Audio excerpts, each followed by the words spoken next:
โดยสบายดีเนาะทุกคนที่กำลังเบิ่งอยู่ในอ่า Facebook Live ทำเพจกำลังใจหรือว่าคนที่กำลังอยู่ในซูมน้ำเฮาตอนนี้อยู่เนาะก่อนอื่นหมดเนาะข้าพเจ้าขอแนะนำตัวเองก่อนเนาะว่าชื่อภัสรินวงศ์สาลีหรือเอิ้นบ่แพนก็ได้เนาะแม่นซิลิน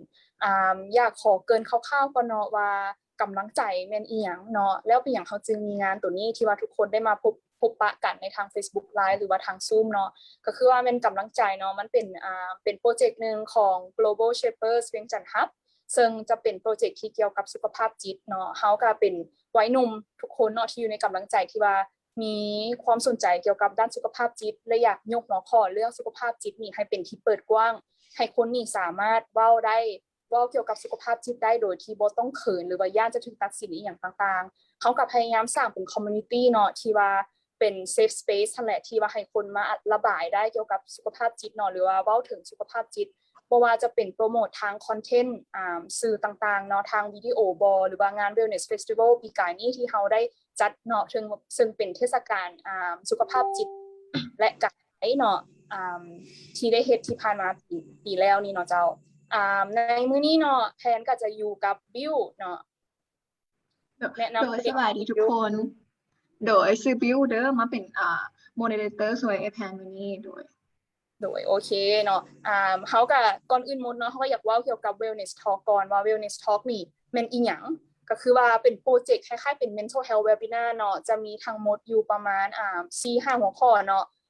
ในแต่ละอาทิตย์ทุกๆวันเสาร์เวลา 7:00 นหา 8:30 นจุดประสงค์ของ Wellness Talk นี่แม่นเฮาอยากโอ้ลมเรื่องสุขภาพจิตเนาะที่บ่ได้มีแต่อยู่แต่ในของเขตของเรื่องการกินปัวหรือว่าไปหาหมอผู้เชี่ยวชาญอีหยังต่างๆแต่เฮาอยากให้ทุกคนเนาะที่สนใจเนาะให้รับรู้ว่าเรื่องสุขภาพจิตนี่มันอยู่หลายของเขตในชีวิตเฮาเนาะบ่ว่าจะเป็นบ่อนเฮ็ดเวียกบ่ซะอันครอบครัวบ่เนาะหมู่เพื่อนอีหยังต่างๆเนาะหรือว่าเวลาที่ว่าเฮารู้สึกที่ว่าเฮาบ่โอเคหั่นน่ะเป็นหยังเฮาควรจะขอความช่วยเหลือเนาะจากคนที่เฮาไว้ใจอย่างประมาณนี้ความสำคัญของมันเป็นหยังเวลาที่เฮารู้สึกว่าเฮาท้อเฮาบ่มีผู้ใดที่เฮาจะสามารถ rely on ได้หั่นน่ะแม่นตอนนั้นเฮาควรจะเฮ็ดจังไดแล้วมันจะมีหัวข้อนึงเนาะมันจะเอิ้นว่าเป็นมันบ่เป็นหยังที่จะอ่อนแอเนาะคือตัวนั้นก็คือว่าบ่เป็นหยังถ้าสมมุติว่ามื้อใดมื้อนึงเนาะ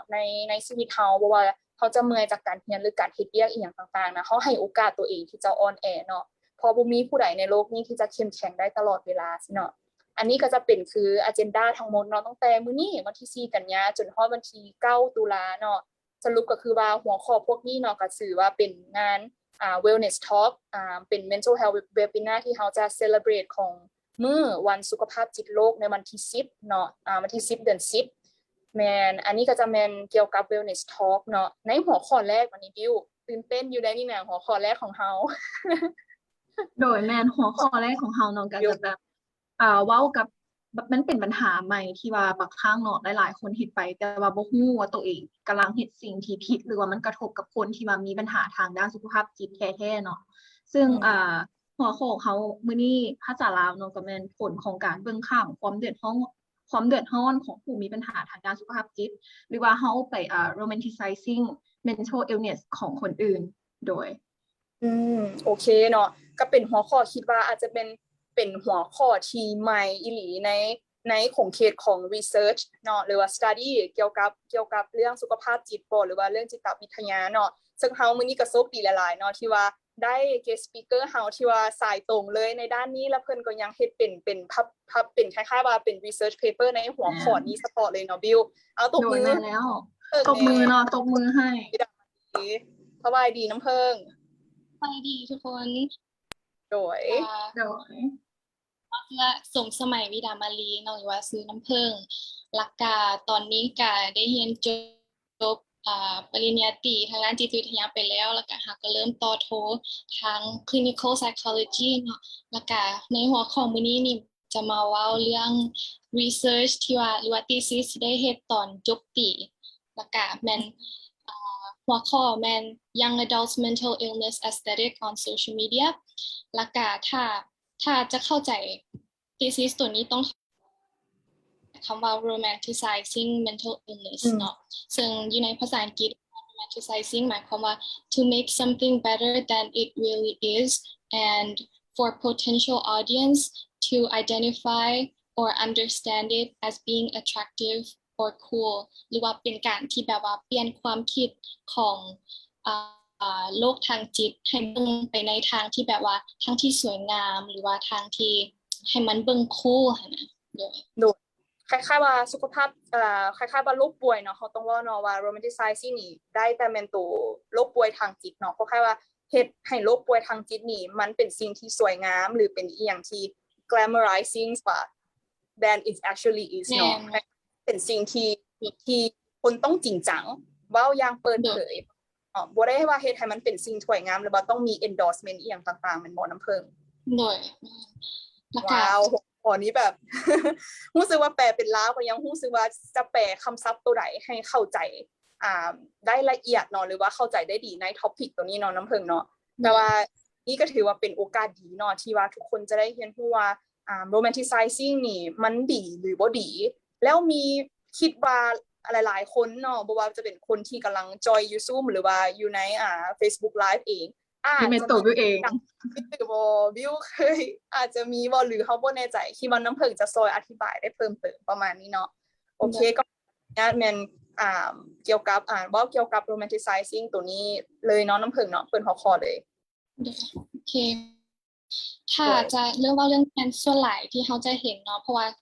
research ของเพิ่งตัวนี้แมนโฟกัสที่ social media เพราะว่ามันเป็นสิ่งที่แบบว่าเห็นทุกมื้อแล้วก็เห็นได้ชัดเจนพอแบบสมมุติว่าเข้าไป IG เพิ่นผู้นึงก็เห็นแล้วว่าเขาจะโพสต์หยังแน่เข้าไปใน Facebook ก็เห็นแล้วว่าเขาจะโพสต์หยังแน่แล้วก็ส่วนหลายแล้วเนาะว่าวัยหนุ่มหรืออินกับไอเดียของเรื่อง aesthetic แต่ว่าแต่ละคนก็จะมีความติสของตัวเองแล้วก็จากที่การแบบว่าโพสต์เกี่ยวกับรูปแบบสมมุติคนนึงมักถ่ายรูปกับธรรมชาติแบบฟีดอยู่ใน IG ก็จะแบบเป็นรูปธรรมชาติหรือว่าฟีดอีกคนนึงก็จะเป็นแบบโทนสีขาวโทนขาวดำอย่างประมาณนี้ค่ะนะแล้วอยู่ดีๆการป่วยทางจิตก็กลายเป็นเทรนด์ซ้ำแบบว่ามันจากที่เพิ่งได้เฮ็ดรีเสิร์ชเนาะก็เริ่มมาจากเว็บไซต์ Tumblr เป็นเว็บไซต์แบบบล็อกกิ้งของเด็กต่างประเทศเขาเจ้ามักเล่นค่ะนะbackground คือเรื่องนี้ก็คือมันเพิ่งเคยประจักษ์ประสบการณ์ตัวเองจึงเลือกเฮ็ดข้อนี้เพราะว่าตัวเองก็เคยเฮ็ดตัวเองก็เคยไปอยู่ในจุดนั้นแล้วอยู่ใน Tumblr มันจะแบบว่ามันจะ extreme หน่อยนึงที่ว่ามันจะมีคอมมูนิตี้ของวัยรุ่นที่ว่าป่วยทางจิตเนาะอันนี้มันเขาเจ้าแบบว่าไปหาหมอแล้วหมอบอกว่าโอเคเป็นโรคซึมเศร้าเป็นdepression เป็น anxiety นะแล้วก็ขอ trigger warning หน่อยนึงเนาะเพราะว่า topic ตัวนี้เขาจะเว้าเกี่ยวกับเรื่องที่ sensitive หน่อยนึงแบบว่าเกี่ยวกับโรคซึมเศร้าหรือว่าคิดฆ่าตัวตายเนาะแล้วก็โอเคที่สังเกตเห็นอยู่ในสังคมเรานั้นหันคนเขาจะเข้ามาโพสต์แบบว่าจะเป็น status bar หรือว่าจะเป็นรูปหรือเป็น GIF หรือวิดีโอที่แบบว่าเป็นรูปขาวดำเป็น dark aesthetic ที่แบบว่าความแซดที่แบบว่าคล้ายๆแบบว่าเป็นความเจ็บปวดที่สวยงามอย่างประมาณนี้ความอาการป่วยของข่อยสิ่งที่ข่อยกำลังเดินอยู่นั้นเ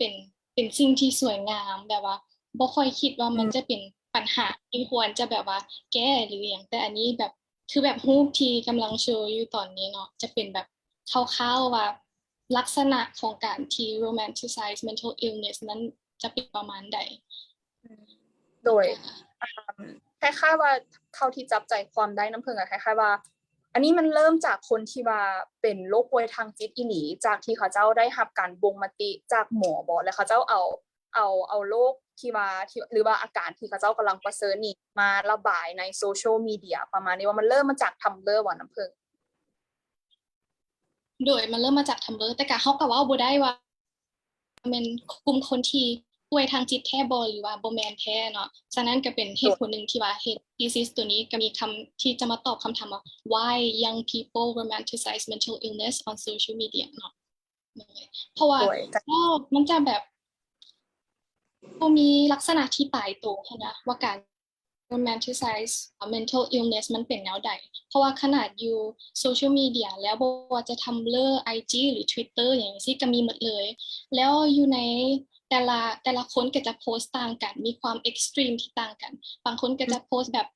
เล็กๆน้อยๆให้แบบ ให้ให้แบบว่ามีหินซื่อๆว่ามีความหมายแบบนี้เด้อหรือว่าบางคนก็จะโพสต์แบบเกี่ยวกับการป่วยทางจิตจ๋าเลยคือแบบรูปที่เห็นตอนนี้มันเกี่ยวกับ eating disorder เนาะแล้วเขาเจ้าก็จะมี community เขาเจ้าเลยว่า community นี่มันสำหรับ depression community นี่มันสำหรับ eating disorder แล้วก็โพสต์แบบเกี่ยวกับอาการของตัวเองว่ามื้อนี้เป็นจังใดดีขึ้นบ่ดีขึ้นอันนี้ก็จะเป็นลักษณะรวมๆแล้วอยู่ใน community นั้นๆก็จะแบ่งเป็น2ฝากอีกฝากหนึ่งก็จะมีพวกที่แบบว่าป่วยทางจิตแต่ว่า pro จะเอิ้นว่า pro recovery เนาะเป็นกลุ่มคนที่อยากดีขึ้นว่าแชร์ประสบการณ์ของตัวเองว่าโอเคค่อยไปเทอราพีค่อยไปบำบัดจิตจังซี่ดีขึ้นต้องกินอาหารแนวใดถึงจิตใจจะดีขึ้นอย่างประมาณนี้ค่ะนะแบบสุขอยู่กันให้ไปในทางที่ดีว่าซั่นไปแล้วอีกกลุ่มคนหนึ่งก็จะเป็นกลุ่มที่กับบ่ฮู้คือกันอีกว่าเป็นโรคทางจิตหรือบ่เป็นแต่ว่าก็จะมาโพสต์ในทางที่แบบว่า anti recovery แบบบ่อยากดีขึ้นแบบว่าจะบ่หา treatment บ่ปัวว่าซั่นไปแล้วก็แต่ละมื้อก็จะมาโพสต์แบบว่าอัปเดตว่ามื้อนี้สมมุติ eating disorder เนาะมื้อนี้น้ำหนักลงจากโลหรือว่าแบบ one like มันเท่ากับone hour not eating อย่างนี้สิค่ะนะแล้วก็แบบโพสต์เกี่ยวกับ how to แบบว่ากินจังใดให้แบบขอโทษเนาะจกคอหักแนวใดให้กินแล้วบ่ตุ้ยประมาณนี้โดยเอาอันนี้รู้สึกวิวรู้สึกจังไดหลังจากฟังมาที่สิ่งที่ว่าน้ำผึ้งเว้ามาเป็นสิ่งที่ว่าวิวเจอตอนช่วงที่ว่าวิวจบมัธยมใหม่ๆที่ว่าคนอ้อมข้างวิวก็จังยังบ่ทันได้แบบว่ามีวุฒิภาวะในการคิดสิคะนะอันนี้ก็นั่นแหละวิวก็ช็อกคือกันว่ามันก็เป็นสิ่งที่ใกล้ตัวอีหลีสิคะนะโดยว่าแต่ว่าแม่นเนาะแต่สำหรับสมมุติคือน้ำผึ้งเว้าเนาะว่าคล้ายๆว่า inspiration ของการ research ตัวนี้อาจจะแม่นน้ำผึ้งอาจจะมีประสบการณ์โดยตรงที่ว่าน้ำผึ้งก็สมมุติว่าเป็น Tumblr user ประมาณนี้เนาะได้เห็นภาพอีหยังเหล่านี้แล้วเขาอาจจะมีคล้ายๆว่าความรู้สึกที่ว่าน้ำผึ้งแบบคล้ายๆว่าเอื้อยก็บ่แน่ใจว่าเอื้อยอยู่ในเข้าขั้นหรือว่าเฮ็ดพฤติกรรมตัวนี้มาก่อนหรือบ่เนาะแต่รู้สึกว่าบางทีเขาก็อยากระบายใส่โซเชียลมีเดียประมาณนี้นะบางเทื่อเขาก็บ่มีคนที่จะปรึกษานำบ่หรือว่าอาจจะเป็นรูปภาพในคอมมูนิตี้ตัวนี้ที่เฮ็ดให้เฮาฮู้ว่าเฮาบ่ได้อยู่คนเดียวคนอื่นเขาเจ้าอาจจะมีความรู้สึกคือกันกับเฮาประมาณนี้นะคือหลายๆคนเนาะอาจจะฮู้ว่าเรื่องสุขภาพจิตนี่มันเป็นอีหยังที่คนยังบ่ได้กล้าเปิดเผยขนาดนั้นว่าสิสะอาดถ้ามีก็จะแม่นคล้ายๆว่าคนกลุ่มน้อยเนาะถ้าสมมุติเฮาในประเทศเฮาเองหรืออยู่ในต่างประเทศน้ำผึ้งก็จะว่าเขาเจ้าก็จะมีเป็น pro recovery group แม่นบ่ในโซเชียลมีเดียหรือว่าในเป็น community support ตัวจริงว่าซั่นซะที่เขาเจ้าว่าโอเคโฟกัสในการรักษาในการปิ้นปัวในการให้ตัวเองดีขึ้นประมาณนี้เนาะน้ำผึ้งแต่ว่าแล้วบัดนี้เนาะแล้วเป็นหยังที่ว่าที่น้ำผึ้งว่าคือสนใจอันนึงอะนอกจากคนที่จะ pro recovery แล้วเนาะจะมีอีกคนกลุ่มนึงก็คือว่าเป็น anti recoveryแต่ว่าเขาเจ้าพยายามเฮ็ดให้ตัวเองคล้ายๆว่าดิ่งลงไปในความรู้สึกเหล่านั้นบ่น้ำผึ้งอันนี้มันเป็นย้อนหยังนะคาแรคเตอร์ระหว่างคาแรคเตอร์2คาแรคเตอร์นี้มันมีหยังต่างกันบ่ของกลุ่ม2คนนี้นอกจากว่าหรือว่ามีแฟกเตอร์ใหญ่ๆก็ได้ที่เฮ็ดให้อีกคนกลุ่มนึงแทนที่เขาเจ้าจะรู้สึกว่าเขาเจ้าอยากดีขึ้นประมาณนี้เนาะแต่ว่าเป็นหยังเขาเจ้าคือยังอยากรู้สึกว่าเขาอยากดิ่งหรือว่าอยากใส่รูปอีหยังต่างๆประมาณนี้นะในการที่ว่าอาจจะเป็นแบบมีกราฟิกอีหยังน้อยนึงเนาะคือที่เฮาได้โชว์ไปเมื่อกี้นี้เป็นหยังเขาเจ้าคือยังบ่คิดที่จะอยากดีขึ้นหรือว่าใช้ช่องทางนี้ในการที่แบบ express ความดาร์กหรือว่าความ difficulties ในใจของตัวเองนะอันนี้ก็มีหลายเหตุผลเนาะแต่ว่าที่หลักๆที่เขาที่เพิ่งได้อ่านมาหันก็แม่นจะเป็นกลุ่มคนที่แบบว่า traditional treatment failed them นะแบบว่าการรักษาโดยปกติสมมุติว่ากินยาหรือว่าไปบำบัดจิตจังซี่นะมันบ่เวิร์กสำหรับแล้วเขาเจ้ารู้สึกว่าเขาเจ้าว่าแบบว่ามันบ่มีทางออกแล้วหรือว่าเขาอาจจะเกิดมาเพื่ออยู่แบบนี้ก็ได้ก็เลยแบบว่ายอมที่จะแบบเป็นแบบนี้บ่ยอมดีขึ้นประมาณนี้หรือบ่ซั่นก็อีกอย่างนึงก็มันจะมีคันถ้าบ่ฮู้ว่าเคยได้ยินพวก emo culture บ่เนาะเป็นอยู่ส่วนหลายมีอยู่ใน ถ้าจิวพิษมันเกิดขึ้นอยู่ในประเทศอเมริกาก่อนเป็น emo culture ที่แบบว่าเขาเจ้าจะมีแฟชั่นเป็นของตัวเองมีฟังเพลงอย่างเป็นของตัวเองเวลาเขาเห็นเขาเจ้าเขาฮู้เลยว่าเขาเจ้าเป็นแบบfrom emo culture นะเลย เอาคล้ายๆว่าคล้ายๆตัวนี้จะเป็น3สาเหตุหลักๆแม่นบ่ที่น้ำผึ้งเว้าเนาะเอื้อยอาจจะจะช็อกกับตัวแฟกเตอร์ที่นึงที่น้ำผึ้งเนี่ยว่าเพราะว่าการปิ้นปัวหรือรักษาแบบปกติหั้นนะบ่ได้เฮ็ดให้เขาเจ้ามีความหวัง หรือว่าเฮ็ดให้เขาเจ้าที่จริงคนที่ไปสิแม่นเนาะแม่นเขาเจ้าอยากไข้ขึ้น อยากดีขึ้นประมาณนี้เขาเจ้าบ่ได้อยากมีproblemsอีหยังต่างๆของ mental illness เนาะแต่ว่า normal treatment มัน fail them ประมาณนี้นะรู้สึกว่าอันนี้อาจจะถือว่าเป็น insight อันนึงบ่ให้กับ practitioner หรือว่าอาจจะเป็นหมอบ่หรือว่าแม่นนักจิตวิทยาให้คำปรึกษาหรือว่าด้านนี้อีหยังต่างๆให้ consider บ่ว่าคล้ายๆว่าแบบให้ยาหรือว่าให้แค่คำปรึกษาเป็น professional บางเทื่อมันอาจจะบ่พอประมาณนี้นะ คือว่าเขาเจ้าจะต้องแบบโฟกัสให้เป็นแบบ individual แต่ละเคสไปหลายกว่านี้บ่น้ำเพิ่งคิดว่าแนวใดในฐานะที่ว่าน้ำเพิ่งก็จะเป็น clinicians เนาะในอนาคตประมาณนี้นะอันนี้เป็นให้ insight แนวใดกับน้ำเพิ่งในเรื่องนี้สำหรับคนที่แบบว่าtraditional treatment ที่ว่ามันบ่โกงกับเขาเจ้าเนาะคือแบบว่าเขาเป็นสมมุติว่าเขาเป็นคนป่วยเนาะจังซี่แล้วเขาไปหาหมอไปสำหรับแบบสุขภาพจิตมันจะต่างกับบ่ฮู้ว่าต่างกับสุขภาพกายหลายปานใดที่แบบว่าเวลาเขาไปหาหมอแล้วบ่แม่นว่าเขาไปกินยาแล้วเราจะเซาจังซี่หันนะสำหรับสุขภาพจิตยกตัวอย่างก็คือเวลาเขาไป therapy เนาะไปจิตบำบัดไปซอกหา therapist ของเขาจังซี่หันนะเขาเจ้าบอกว่าการที่เขาซอกหา therapist คล้ายๆคือกับการที่เขาซอกหาหมู่บ่แม่นว่าทุกคนจะถึกสำหรับเขาแม่นอยู่ว่ามื้อโลกนี้มี therapist หลายคนแต่บ่แม่นว่าเขาย่างเข้าไปห้องจังซี่แล้วแบบสมมุติว่าเป็นเพิ่งเป็น therapist จังซี่แพนมาหาเพิ่งแล้วเพิ่งจะสามารถช่วยแพนได้เลยบ่แม่นเนาะแล้วก็แล้วอีกอย่างหนึ่งก็คือแบบว่าคนที่ป่วยทางจิตแม่นบ่ได้แม่นกินยาอย่างเดียวแล้วก็จะเซาต้องเฮ็ดจิตบำบัดพร้อมหรือว่ามีบำบัดแนวอื่นที่แบบว่าเกี่ยวกับอาการของโรคนั้นๆเนี่ยแล้วก็ด้วยน้ำผึ้งก่อนเลยก็ได้เมื่อกี้นี่คือค้างๆสนอกโทษหลายเพิ่งจะว่าแล้วก็สำหรับclinician เนาะมันก็เป็น consideration ของเขาอยู่แล้วที่จะรักษาคนหนึ่งแบบให้เป็น case by case นะแบบคนแต่ละคนเขารู้อยู่แล้วว่าจะต่างกันแล้วการที่เขาไปหาหมอคนนึงแล้วบ่เวิร์กแล้วเขาย้ายไปหาอีกหมออีกคนนึงมันเป็นเรื่องปกติมันเป็นโอเคแบบเขาจะบ่น้อยใจอย่างเลยบิวมีคำถามเนาะก็คือบ่เชิงเป็นคำถามแต่ก็อยากแชร์ให้คนนั่นที่ว่าเบิ่งอยู่ซูมตอนนี้แล้วก็อยู่Facebook Live เนาะว่าคือที่ว่าน้ำผึ้งเราว่าเนาะเกี่ยวกับการที่ว่าเฮาเลือกหมอที่ว่าจะมารักษาอาการทางจิตเฮาหั้นน่ะแม่นมันขึ้นกับความสบายใจของเฮาว่าเฮาพอใจกับการที่ว่าท่านหมอเพิ่นปัวเฮาบ่การสิว่าจังได๋เนาะการบำบัดทางจิตของกระเจ้าที่กระเจ้าเอาให้เฮาสินะกระเจ้าเฮ็ดเป็น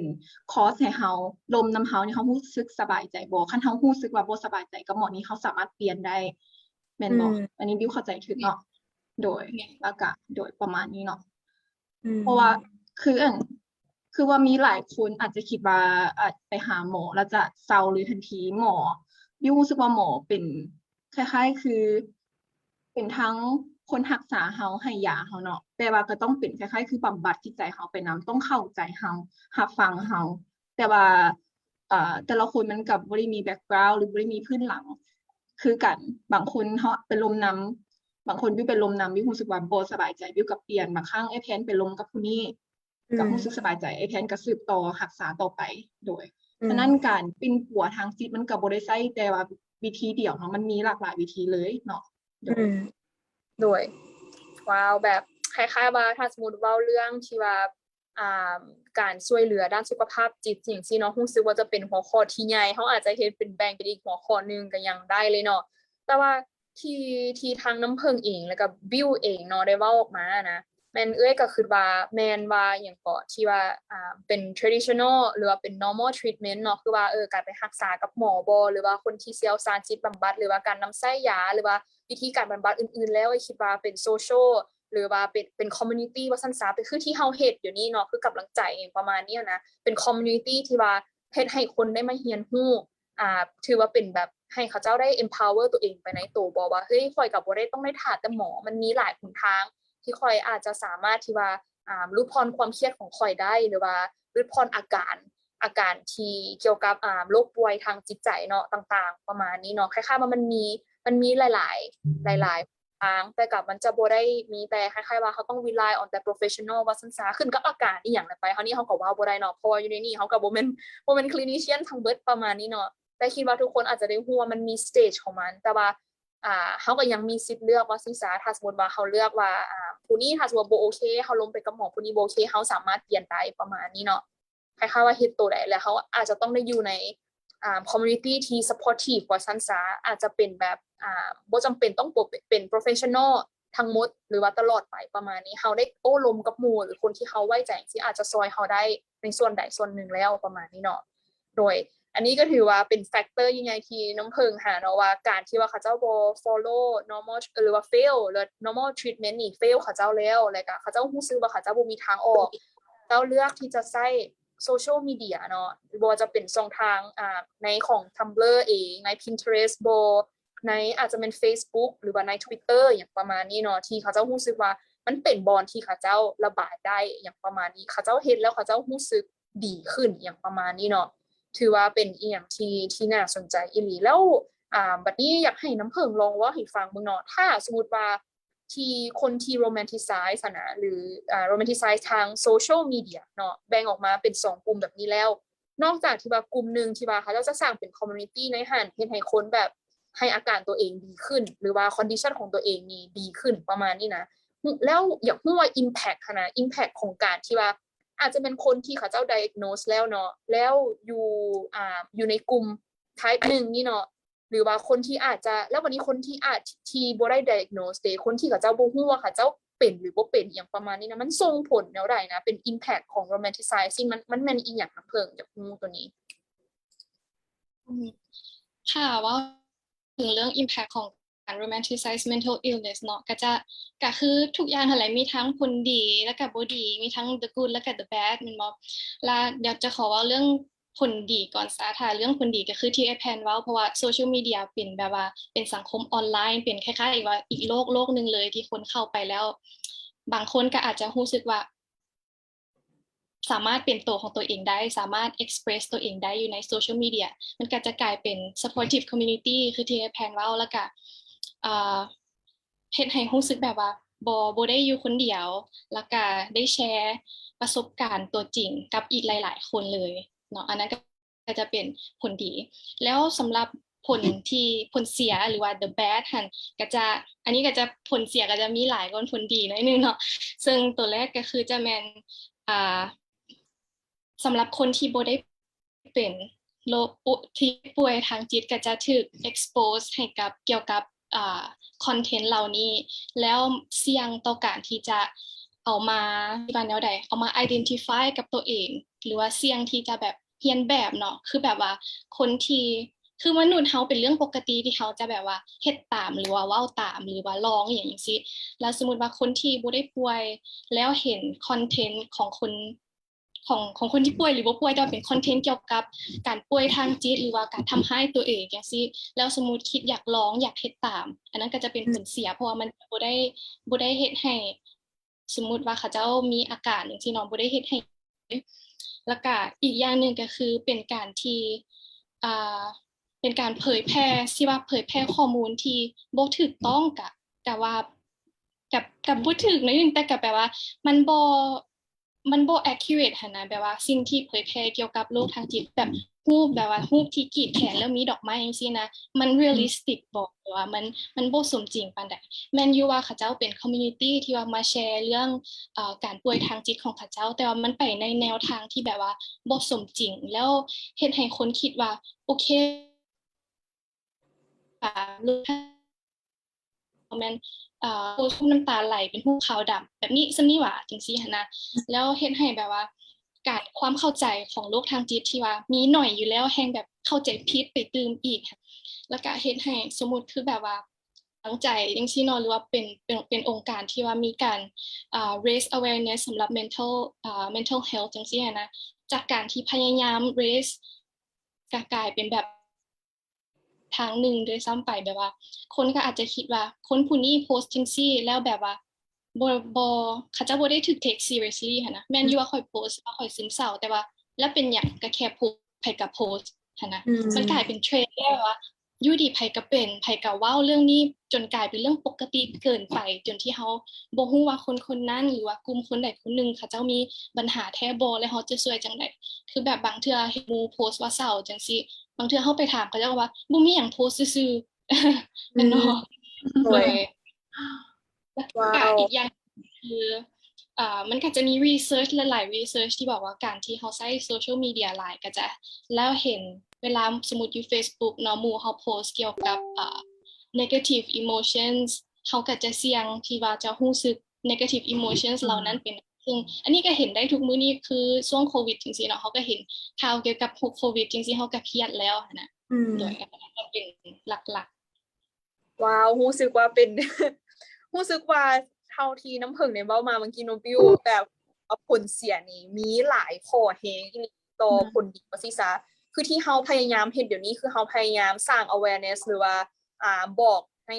สังคมของเฮาเนาะบ่ว่าจะเป็นคนที่ follower หรือว่าแบบหมู่เพื่อนในคนของคน follower ของเฮาเองหยังก็ตามว่าเอ้ยแบบล้มกันเรื่องสุขภาพจิตอีหยังประมาณนี้นะคล้ายๆว่าเอาข้อมูลที่เป็นความจริงประมาณนี้เนาะให้ทุกคนฮู้ว่ามันบ่ได้เป็นเรื่องน่าอาย แต่ในทางเดียวกันมันก็คือคล้ายๆว่าเป็นมีดสองคมอ่ะถ้าสมมติว่าโบได้เป็นเฮาถ้าสมมติกรณีที่ว่าเฮาบ่ได้เป็นโรคซึมเศร้าสมมติสินะแต่เฮาบอกว่าเฮาแบบโอ๊ยซึมเศร้านั่นนี่บางคนอาจจะคล้ายๆว่าถ้าสมมติว่าเป็นหมู่ที่ดีอย่างของเฮาก็ว่าซั่นไปเนาะเขาเจ้าอาจจะถามเฮาแม่นบ่ว่าเจ้าเป็นแนวใดว่าเฮ้ยเพิ่นเป็นแนวใดนะแบบเขาเห็นเพิ่นว่าจังซี่เพิ่นโอเคบ่อย่างประมาณนั้นเนาะแต่ว่าอีกคนนึงเนาะถ้าสมมุติเขาเจ้าเห็นว่าเอ้ามื้อนี้กับโพสต์อันนี้เอ้าต่อมากับโพสต์อันนี้เอ้ามันเป็นโรคยอดฮิตว่ะโรคซึมเศร้านี่อย่างทุกคนคือว่ามันเป็นแท้หรือว่ายิ่งไปกว่านั้นอาจจะใส่เป็นแบบคือน้ำผึ้งเว้าแหละรู้สึกว่ามันเฮ็ดให้คนที่มีโรคซึมเศร้าแบบนี้แบบถูกด้อยค่าบ่ได้ถูกบ่ได้แบบการที่ว่าเขาจะอธิบายอาการของเขาก็เป็นสิ่งที่มันยากแล้วสำหรับคนที่เป็นโรคป่วยทางจิตใจเนาะยิ่งแบบคนเว้าแบบนี้แบบข่อยบ่เชื่อเจ้าอย่างประมาณนี้นะเจ้าก็เว้าได้แหละผู้ใดก็เว้าได้ประมาณนี้มันบอกแล้วก็อันนั้นก็เป็นผลเสียอีกอย่างหนึ่งที่เพิ่งลืมว่าเมื่อกี้นี่ก็คือสำหรับคนที่เขาเจ้าป่วยแท้ๆเขาเจ้าจะรู้สึกว่าการป่วยของข่อยมันบ่ซีเรียสว่าซั่นแนมไปอยู่ไสไผก็เว้าไผก็เป็นซั่นข่อยก็บ่ต้องรักษาก็ได้ตัวข่อยก็บ่ต้องแบบว่ากินยาอีหยังก็ได้เดี๋ยวข่อยก็ดีเพราะทุกคนก็รู้สึกว่าแฮปปีดีเขาเจ้าว่าเขาเจ้าเป็นแต่ว่าก็แฮปปีดีซึ่งมันเฮ็ดให้คอมมิวนิตีของคนที่ป่วยหั้นนะเขาจะคือไอ้แผนว่ารู้สึกด้อยค่าเนี่ยแล้วก็รู้สึกว่าค่ะสังคมบ่ค่อยรับรู้ว่ามันเป็นเรื่องที่ซีเรียสทั้งๆที่มันก็แม่นโรคทางจิตเป็นเรื่องที่ซีเรียสเพราะมันกระทบชีวิตประจำวันของคนคนหนึ่งแบบอย่างหลายเลยกว่าที่เขาคิดคืออันที่ว่าไอ้แพนกับไอ้น้ำผึ้งเว้ามาสิหั้นนะมันก็เป็นอีกประสบการณ์หนึ่งที่ว่าบิวก็เจอเนาะว่าบิวรู้สึกว่าคือโลกอินเทอร์เน็ตปัจจุบันนี้หั้นนะมันมีข่าวสารหลายแบบทั้งแบบแท้แล้วก็บ่แบบแท้ซึ่งปัญหานี้หั้นนะมันก็เกิดขึ้นหลายนำกับพวกบรรดาสุขภาพทางจิตเนาะแล้วคืออันนี้สิ่งที่เกิดขึ้นกับบิวเองนี่ก็แม่นคนอ้อมข้างบิวเนาะไปรับข่าวสารจากอีกฝั่งนึงมาที่บอกว่าบ่เป็นหยังดอกเกี่ยวกับเรื่องนี้เดี๋ยวมันก็เซาเจ้าคิดดีๆก่อนว่าเจ้าเป็นแท้ๆหรือว่าเจ้าเมื่อยเจ้านอนบ่พอสิหั่นนะคล้ายๆคือมาจัดตัวเฮาเองแต่ว่าเฮาผู้เป็นเจ้าของร่างกายสิหั่นนะเฮารู้สึกว่าตัวเองต้องการความช่วยเหลือแล้วต้องการการรักษาการบำบัดสิหั่นนะแต่ว่าคนอ้อมข้างก็บอกเจ้าบ่เป็นหยังค่อยอ่านบ่นี้มาเจ้าเห็นรูปนี้บ่เจ้าเห็นแหล่งข่าวนี้บ่บิวก็รู้สึกว่ามันกระทบเองหลายโดยแล้วมันก็บ่ได้เป็นผลดีต่อคนที่ว่ากำลังแบบพยายามออกจากปัญหานี้นะออกจากปัญหาทางด้านสุขภาพจิตโดยเป็นอีหยังที่แบบค่อนข้างใกล้ตัวหลายๆอย่างเนาะหลายๆข้อที่เว้ามา คิดว่าแบบเขาทางสมมุติว่ามันทางส่วนตัวเองก็เห็นหลายๆคนที่อยู่ในสื่อสังคมอย่างต่างๆสิเนาะอาจจะบ่ได้สนิทอีหยังกับเขาเจ้าแบบแท้ๆสินะก็เห็นเขาเจ้าแบบอาจจะใช้คำศัพท์บางทีเขาเจ้าคิดว่ามันเป็นการระบายความรู้สึกของตัวเองก็ได้ประมาณนี้เนาะเขาเจ้าอาจจะบ่ได้คิดว่ามันเป็นผลส่งผลกระทบนะคือสมมุติบอกว่าแบบโอ้ยโรคซึมเศร้าบ่แม่นแท้แบบไผก็เป็นอหยังประมาณนี้มันเป็นข้ออ้างในการที่เจ้าลาพักเรียนบ่หรือว่าลาเฮ็ดเวียกนั้นนี่ข่อยจะฮู้แน่ว่าเจ้าเป็นแท้นะรู้สึกแบบคล้ายๆว่าการเขาเจ้าเป็นโรคป่วยทางจิตใจอยู่แล้วเนาะแล้วมันต้องอธิบายให้คนอื่นฟังอีกค่ะนะว่าค่อยเป็นแบบนี้สินะแล้วเขาเจ้าแบบคือแบบบ่เชื่อเฮาเจ้าคือว่าค่อยเล่นละครหว่าเจ้าคือว่าค่อยใช้เป็น excuse หว่าประมาณนี้นะ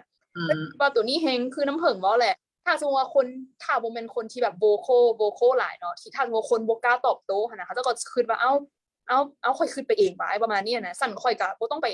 ซอกหาความช่วยเหลือแหละสั่นค่อยก็บ่ไปหาหมอหรือไปหา professional help หรือว่าค่อยก็บ่ต้องบอกกับหมู่ค่อยแหละเพราะว่าหมู่ว่าค่อยนี่ไปเองประมาณนี้มันบ่มันคล้ายๆว่ามันเฮ็ด หรือแบบถ้าให้แฮง เนาะhelp seeking behavior ประมาณนี้เนาะซึ่งเป็นสิ่งสำคัญที่สุดของถ้าสมมุติคนที่รู้สึกว่าตัวเองมีปัญหาทางจิตใจเลยแม่นบ่ว้าวแบบ โดยแม่แล้วแบบสิ่งที่บิวคิดว่ามันร้ายแรงที่สุดคือการที่แบบว่าผู้ป่วยทางจิตนะรู้สึกว่าการที่ตัวเองพยานที่ตัวเองเป็นอยู่ใช่นะมันบ่จำเป็นต้องรักษาตัวเองเริ่มรู้สึกบ่มีค่าหรือแบบปัญหานี้คนอื่นคือสิบ่เห็นมีแต่กูเห็นมีแต่ข้อยเห็นสิหันน่ะโดยมีแต่คือสิมีข้อยเห็นคนเดียวโดยประมาณนี้มันเป็นอีหยังที่แบบว่าเข้าใจถึงความรู้สึกของคนที่แบบพยายามจะต่อสู้กับปัญหานี้อยู่หันน่ะมันเป็นอีหยังที่หลายๆคนควรจะเข้าใจเนาะโดยคล้ายๆว่าโอเคคือสิ่งที่นอกจากนั้นเนาะในขอเน้นใส่ตัวว่าสิ่งที่บ่ดีเนาะว่าที่ซะอาจจะเป็นใจบางอันที่น้ำผึ้งได้เว้าไปอันที่1ก็คือว่ามันลดผ่อนพฤติกรรมขอความช่วยเหลือว่าซั่นซะจากบุคคลที่เขาเจ้ากำลังมีปัญหาประมาณนี้หั่นเนาะแล้วเฮ็ดให้คนที่อาจจะมีปัญหาหรืออาจจะมีแล้วบ่ไปขอความช่วยเหลือหรือว่าซอกหาทางออกคือเวลาเฮาเจ็บไข้ได้ป่วยจังซี่สินะถ้าสมมุติเฮารู้สึกว่าเฮาเป็นไข้เป็นมา 2-3 มื้อแล้วบ่เซาจักเทื่อเฮาก็จะไปหาหมอแม่นบ่แต่ถ้าสมมุติว่าเฮาอยู่ในสังคมหรือว่าอยู่ในสิ่งแวดล้อมของเฮาเนาะหมู่เพื่อนนี่ต่างๆถ้าสมมุติเขาเจ้าคิดว่าเฮาบ่ได้เว้าความจริงบ่หรือว่าเขาเจ้าคิดว่าสิ่งที่เฮาเป็นมันบ่ได้เป็นเรื่องน่าซีเรียสสินะก็เฮ็ดให้เฮาอาการของเฮาอาจจะรุนแรงขึ้นแม่นบ่น้ำผึ้งจากคนที่อาจจะบ่ได้มีอย่างหั้นนะมันก็เป็นคล้ายๆว่าเพิ่มความเสี่ยงให้กับเจ้าอาจจะเกิดเป็นโรคป่วยทางจิตไปประมาณนี้แม่นบ่หรือว่าคนที่เป็นโรคป่วยทางจิตอยู่แล้วข้อยบ่ได้รับการช่วยเหลือจากคนอ้อมข้างแบบคล้ายๆว่าฟังข้อยก็ได้ปัญหาของข้อยสิเนาะฟังข้อยแหน่ก็ได้แต่ถ้าสมมุติเขาเจ้าบ่ได้ถูกรับฟังเขาเจ้าก็สิบ่ไปซอกหาความช่วยเหลือถ้าสมมุติคนกำลังกินยาอยู่ก็อาจจะบ่กินยาต่อหยังประมาณนี้แม่นบ่ว้าวอันนั้นก็ถือว่าแบบอันนั้นมันน่าจะเป็น main point แรกๆเนาะแล้วต่อมาคือน้ำผึ้งบอกว่ามันเกิดเป็นพฤติกรรมที่ว่าแบบ copy กันประมาณนี้แม่นบ่คือที่น้ำเฮาได้โชว์รูปเนาะมันเป็นคือว่ารูปกรีดแขนประมาณนี้นะที่จริงรูปกรีดแขนนี้มันถือว่าเฮาเป็นสิ่งซีเรียสแม่นบ่น้ำผึ้งมันเป็นแบบคล้ายๆว่าเป็นสัญญาณว่าคนผู้นี้นี่เขาเจ้าอาจจะแบบกำลังผ่านอีหยังสักอย่างเขาเจ้าจึงเลือกที่กรีดแขนตัวเองเพื่อที่จะเป็นการที่ระบายความรู้สึกบ่ดีประมาณนี้เนาะแล้วบัดนี้แบบถ้าสมมุติว่าคนอื่นที่เห็นประมาณนี้หั่นนะแล้วเฮามีความรู้สึกแบบนั้นหั่นนะเฮาอาจจะคิดว่าข้อยสิบ่ได้ลองกรีดแขนข้อยเองเบิ่งบ่แม่นบ่เพื่อที่จะแบบคล้ายๆว่าระบายประมาณนี้ว่าหรือว่ารู้สึกว่าอย่างน้อยเขาก็ belong อยู่ในหรือว่ารู้สึกว่ามีส่วนร่วมในคอมมิวนิตีนี้นะอันนี้น้ำผึ้งมีตัวอย่างอันอื่นบ่แบบคล้ายๆว่าเฮ็ดให้อาจจะแม่นแบบเป็นเทรนด์บ่อีหยังประมาณนี้เฮ็ดให้คนแบบcopy ตัวนี้แบบที่บ่ได้สิว่าจังได๋ใช้วิจารณญาณว่าแบบให้คิดว่าแบบมันบ่ได้เป็นสิ่งที่ถูกต้องที่ว่าควรจะ copy หยังประมาณนี้หั่นน่ะ เดี๋ยวแพทย์หมายความว่าหยัง ความหมายน้ำผึ้งมีแบบตัวอย่างอันอื่นบ่ที่นอกจากจะแม่นแบบการกรีดแขนซี้นะคือสมมุติว่าคนอื่นเห็นประมาณนี้เนาะแล้วเขาเจ้าบ่ได้เป็นโรคป่วยทางจิตหรืออีหยังบ่ได้เป็นโรคซึมเศร้าบ่ได้คือที่อยากทำร้ายตัวเองแต่เขาเจ้ารู้สึกมาเห็นปุ๊บซี้นะแล้วในมื้อนั้นน่ะนะความรู้สึกเฮานะคือว่าแบบค่อยซอกหาทางออกบ่เห็นแล้วค่อยเห็นรูปนี้นะค่อยซึมซับ เกี่ยวกับอยู่ใน Tumblr หรือว่าใน Pinterest แบบมีรูปตัวนี้ตลอดเวลานะค่อยก็จะลองเฮ็ดเบิ่งประมาณนี้นะนอกจากที่ว่าเขาเจ้ากรีดแขนมันมีแบบพฤติกรรมอื่นที่ว่าคนแบบ copy บ่แบบพฤติกรรมเหล่านี้หั่นน่ะอาจจะเป็นแบบออกไปในหนังบ่หรือว่าเป็นการกระทำตัวอื่นประมาณนี้หั่นน่ะแม่นถ้าคือได้ตอนนี้ก็จะแม่นถ้าว่าเป็น13 Reasons Why นะเป็นซีรีส์เกี่ยวกับวัยรุ่นนี่แหละแล้วนางเอกบ่ใช่ว่าเป็นนางเอกแต่ว่าเป็นนักตัวละครหลักที่เป็นผู้หญิงเนาะแล้วถูกบูลลี่แน่แบบว่าผิดกับหมู่แน่อย่างอยู่ในหนังแล้วสุดท้ายมาแล้วฆ่าตัวตายแล้วมันก็จะมีแบบวิดีโอเป็นวิดีโอที่เราอัดไว้ก่อนที่เราจะฆ่าตัวตายว่าโอเคเดี๋ยวมื้อใดมื้อนึงผู้นี้ก็ต้องตายแล้วหมู่ก็จะเริ่มตายไปเทื่อละคนจังซี่หันนะเฮ็ดให้แรกก็จะเป็นเฮ็ดให้คนคิดว่าการที่เฮาฆ่าตัวตายนั้นเป็นการได้ดีกับคนที่เฮ็ดนำเฮาซึ่งอันนี้ผิดเนาะเพราะว่าการจบชีวิตตัวเองก็เป็นอีหยังที่แบบว่ามันกระทบหลายๆคนบ่แม่นมีแต่เฮาแล้วคนที่เฮ็ดไว้กับเฮาอะนะเขาเจ้าก็บ่ได้แคร์ดอกว่าเขาจะอยู่หรือบ่อยู่จังซี่หันนะแล้วพฤติกรรมที่ว่าคนเรียนแบบในอันนี้ซึ่งมีresearch หลายๆเลยโดยเฉพาะอยู่ในอเมริกาว่ามีเด็กน้อยวัยรุ่นอีกใดแบบว่าต่ำกว่า18 ปีน้อยจนถึงประมาณ12เนี่ย12 ปีเฮ็ดตามหนังเรื่องนี้ด้วยการพยายามฆ่าตัวตายแล้วมี research ออกมาตั้งแต่หนังเรื่องนี้ออกมานะเรทการพยายามฆ่าตัวตายของวัยรุ่นในอเมริกานะเพิ่มสูงขึ้นยังเห็นได้ชัดเจนเนาะแต่ยานแฮะอันนี้เว้ยกับโบได้ที่ว่าติดตามแบบ13 Reasons Why ตั้งแต่แบบภาค1ภาค2หรือภาคเอียงต่อๆมาเนาะแต่ว่าเห็นก็เห็นแบบบางอันแล้วก็ได้มาฮู้กับน้ำผึ้งมื้อนี้แหละว่าคล้ายๆว่าจากสื่อมีเดียมันบ่ว่าจะเป็นเพลงบ่ว่าจะเป็นหนังอีหยังต่างๆที่ออกสู่แบบสายตาประชาชนนี่เนาะหรือเขาจะเอิ้นว่าเป็น soft power บ่มีเดียนี่ก็บ่แน่ใจเนาะแต่คล้ายๆว่ามันเป็นสิ่งที่ว่าอย่าง influential ว่าซั่นซะอันนี้มันถือว่าเป็นสถิติเลยมันบ่น้ำผึ้งที่ว่าแบบหนังตัวนี้เอาคาแรคเตอร์หรือว่าเอาตัวละครที่เขาเจ้าแบบ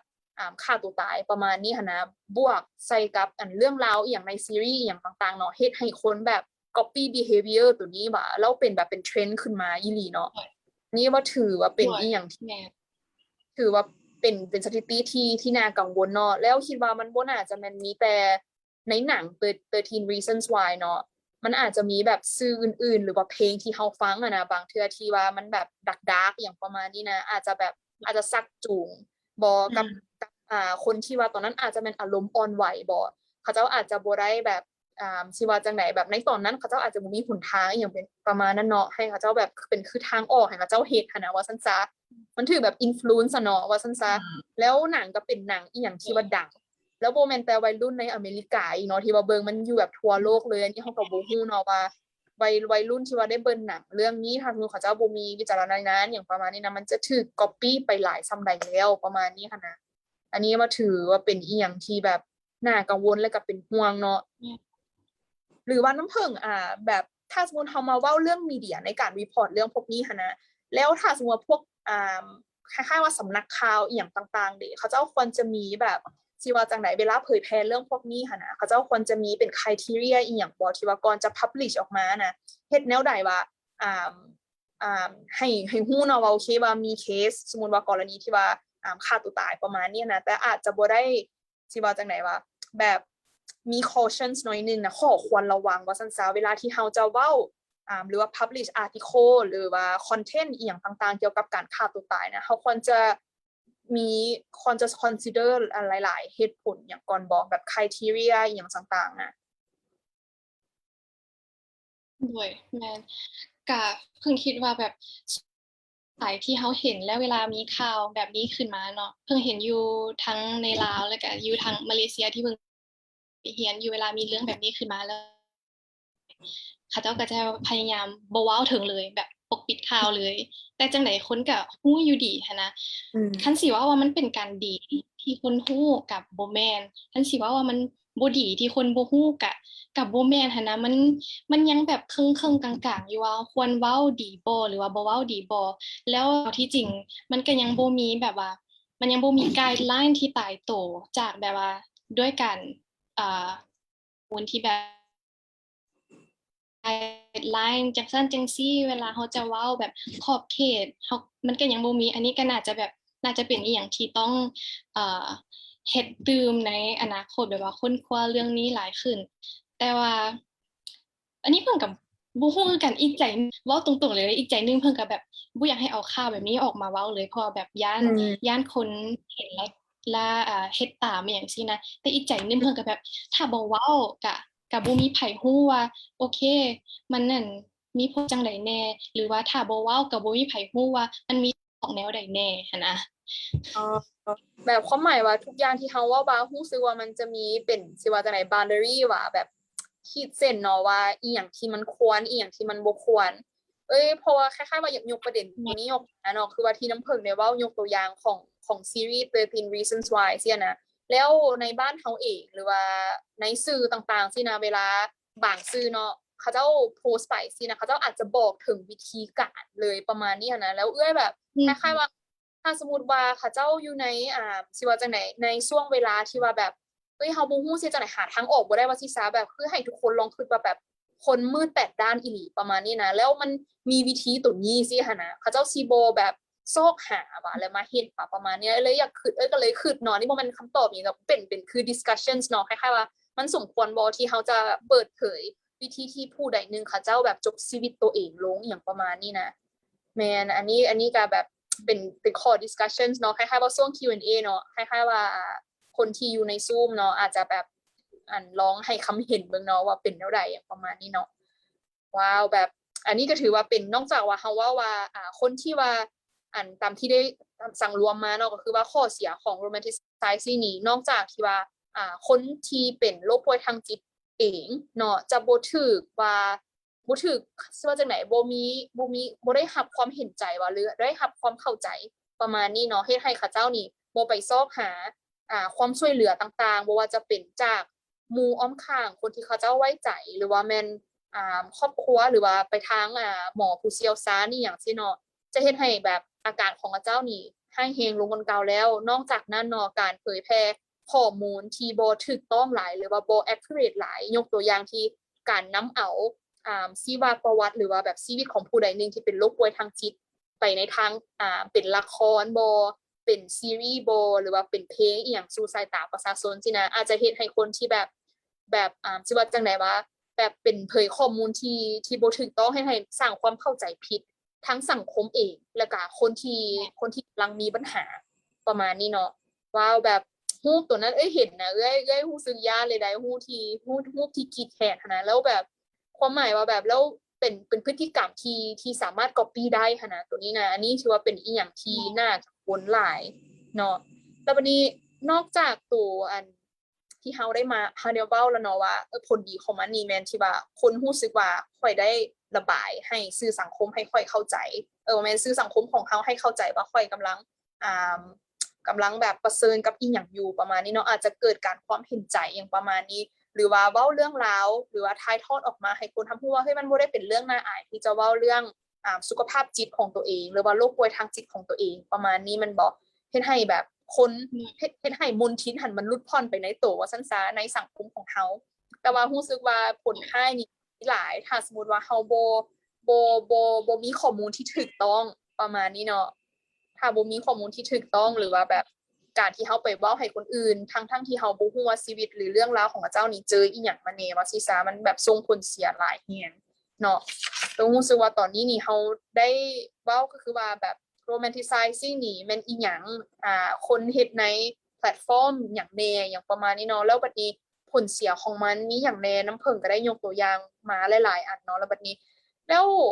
คือสมมุติว่าปัญหาที่เฮาได้เว้ามานะเฮาจะมีหนทางแก้ไขจังไดน้ำเพิ่งเพราะว่าเดี๋ยวนี้วัยรุ่นเองเนาะหรือว่าแบบหลายๆคนหลายกลุ่มเลยซะกลุ่มอายุเนาะใช้สื่อสังคมมีเดียว่าซั่นซะโซเชียลมีเดียต่างๆในการที่ว่า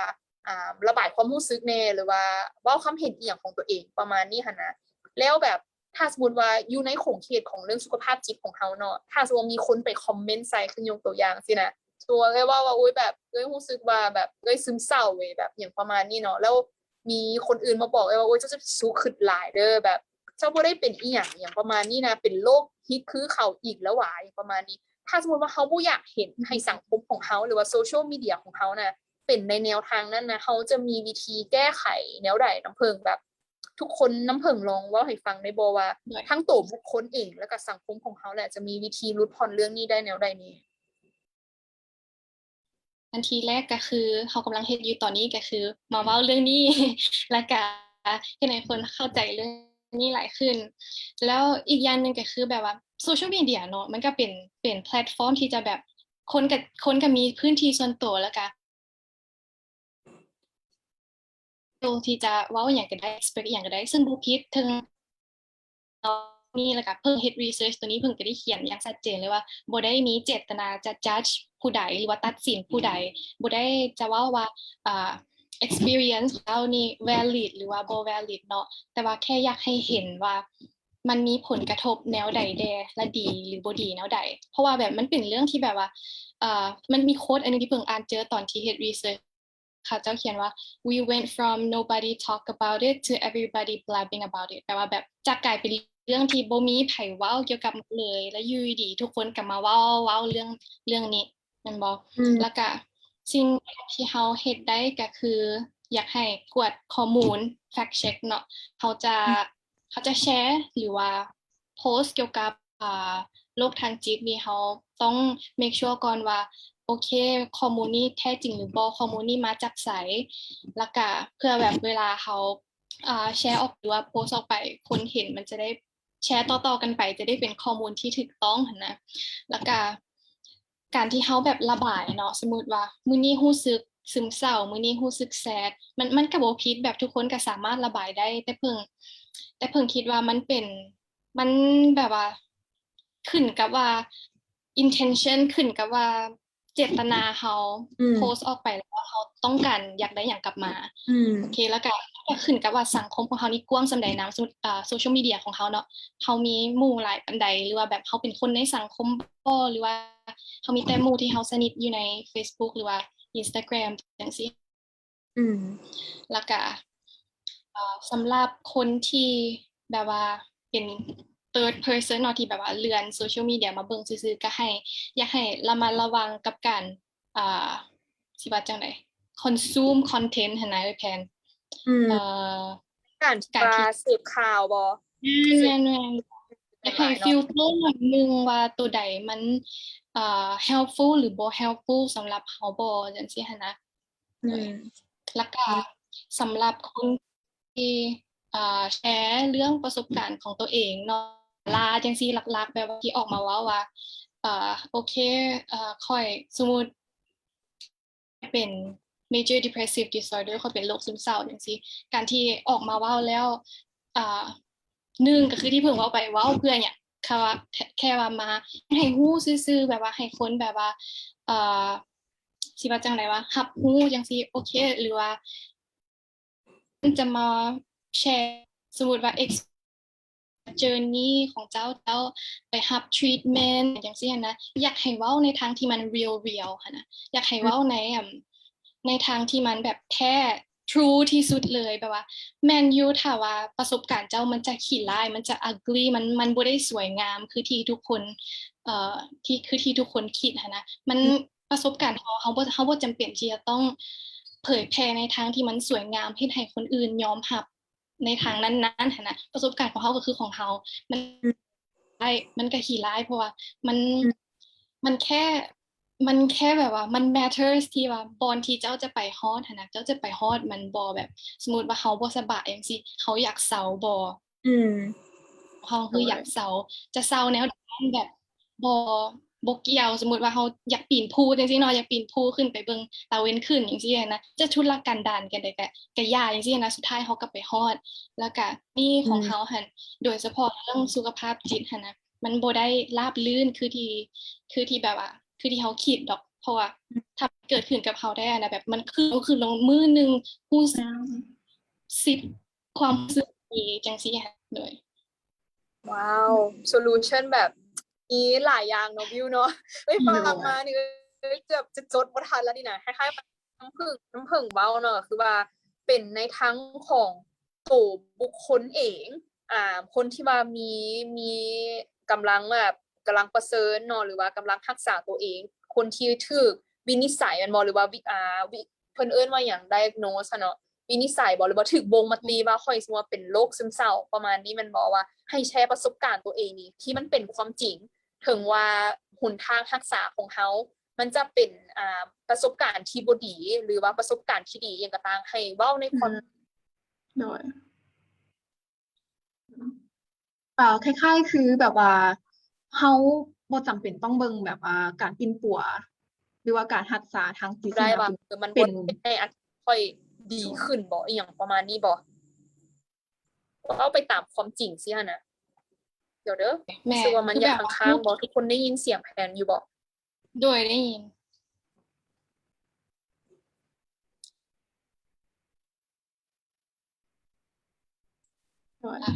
แล้วฉะนั้นเดี๋ยวบิวจะเว้าต่อจากของไอแพนเนาะก็คือเดี๋ยวนึงเด้อแพนโดยเดี๋ยวบิวจะเว้าต่อ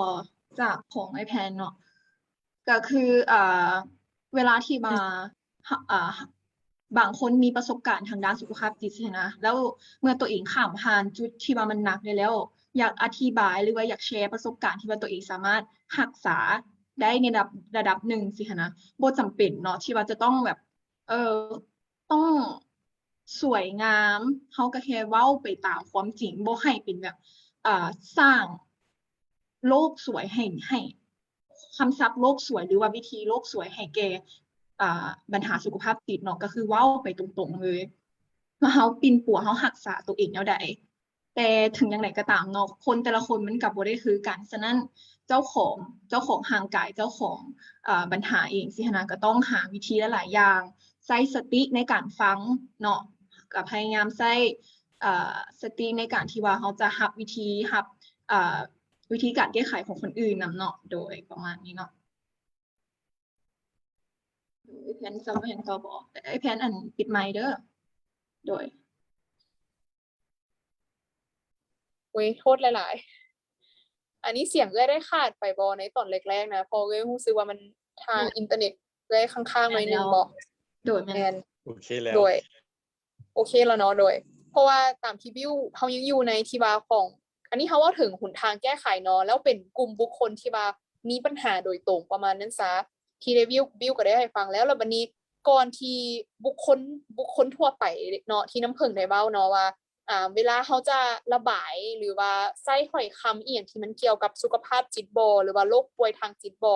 ให้แฟกต์เช็คเนาะหรือว่าให้ตรวจสอบความถูกต้องก่อนแม่นบ่น้ำผึ้งว่าสิ่งที่เฮาแชร์หรือว่าสิ่งที่เฮาเขียนบ่ว่าจะเป็นเฮาจะเป็นเจ้าของเพจก็ตามหรือว่าเฮาจะเป็นคนที่เขียนบทความนั้นก็ตามให้เฮาลองมามันต้องมีบอนอ้างอิงที่อาจจะแม่นหลายๆบอนแม่นบ่เพราะว่าเพื่อความถูกต้องเนาะก็คือว่าเฮาแฟกต์เช็คในเรื่องโควิดอีหยังต่างๆเฮาก็ต้องเบิ่งจาก resource หรือว่าบอนอ้างอิงที่มันน่าเชื่อถือไว้ใจได้บ่อีหยังประมาณนี้เนาะแล้วบัดนี้แล้ววันนี้บุคคลที่3เองคือส่วนอาจจะแม่นแบบบางคนแบบ scroll หน้า Facebook ตัวเองประมาณนี้หั้นนะก็ให้คล้ายๆว่าระมัดระวังในการเสพสื่อประมาณนี้เนาะบ่แม่นว่าทุกสิ่งทุกอย่างที่ผู้ใดผู้หนึ่งเขียนอยู่หน้าจอจะเป็นข้อมูลที่ถูกต้องเบิดทุกอย่างอย่างประมาณนี้เนาะคล้ายๆว่าต้องได้ใช้สติและก็ใช้วิจารณญาณแม่นบ่ในการกวดคืนเบิ่งเนาะว่าสิ่งที่เฮากำลังเสพอยู่นี่มันแม่นความจริงบ่หรือว่าอีหยังจังใดแม่นบ่แล้วบัดนี้เอ้ยมีคำถามของน้ำผึ้งก่อนที่ว่ารู้สึกว่ามันจะมีคำถามมาจากทางบ้านหลายเนาะคิดว่าเอ้ยน่าจะมีคำถามตัวนี้นะถ้าสมมุติว่าเอ้ยเนาะมีสิว่าจังได๋เอ้ยเป็นบุคคลที่3ว่าซั่นซะแล้วบัดนี้เอ้ยเห็นอาจจะแม่นคนใน Facebook ที่เอ้ยอาจจะรู้จักแน่แต่อาจจะบ่รู้จักดีซี้นะถ้าสมมุติเขาเจ้าเว้าเรื่องอีหยังตัวนี้ขึ้นมานะอาจจะแม่นแบบเว้าเรื่องเกี่ยวกับเรื่องปัญหาทางสุขภาพจิตของเขาเจ้าบ่โรคป่วยทางจิตบ่หรือว่าใช้คำเว้าหรือเรื่องราวอย่างต่างๆที่มันเกี่ยวกับสุขภาพจิตที่นะที่ว่ามันอาจจะเป็นสื่อไปในทางที่แบบออก romanticizing ซะนะเอ้ยบุคคลที่3นี้นอกจากว่าเอ้ยจะระมัดระวังในการเสพข่าวเสพสื่ออีหยังแล้วเนาะถ้าสมมุติมันเป็นสิ่งที่มันซีเรียสนะน้ำผึ้งคิดว่าเอ้ยควรจะเฮ็ดจังได๋ ถ้าว่ามันเป็นสิ่งที่ serious เนาะอันนี้ถ้าแพนหมายถึงเขาเจ้าเว้าเกี่ยวกับข้อมูลหรือว่าแบบinformation หั้นนะถ้าพูดว่า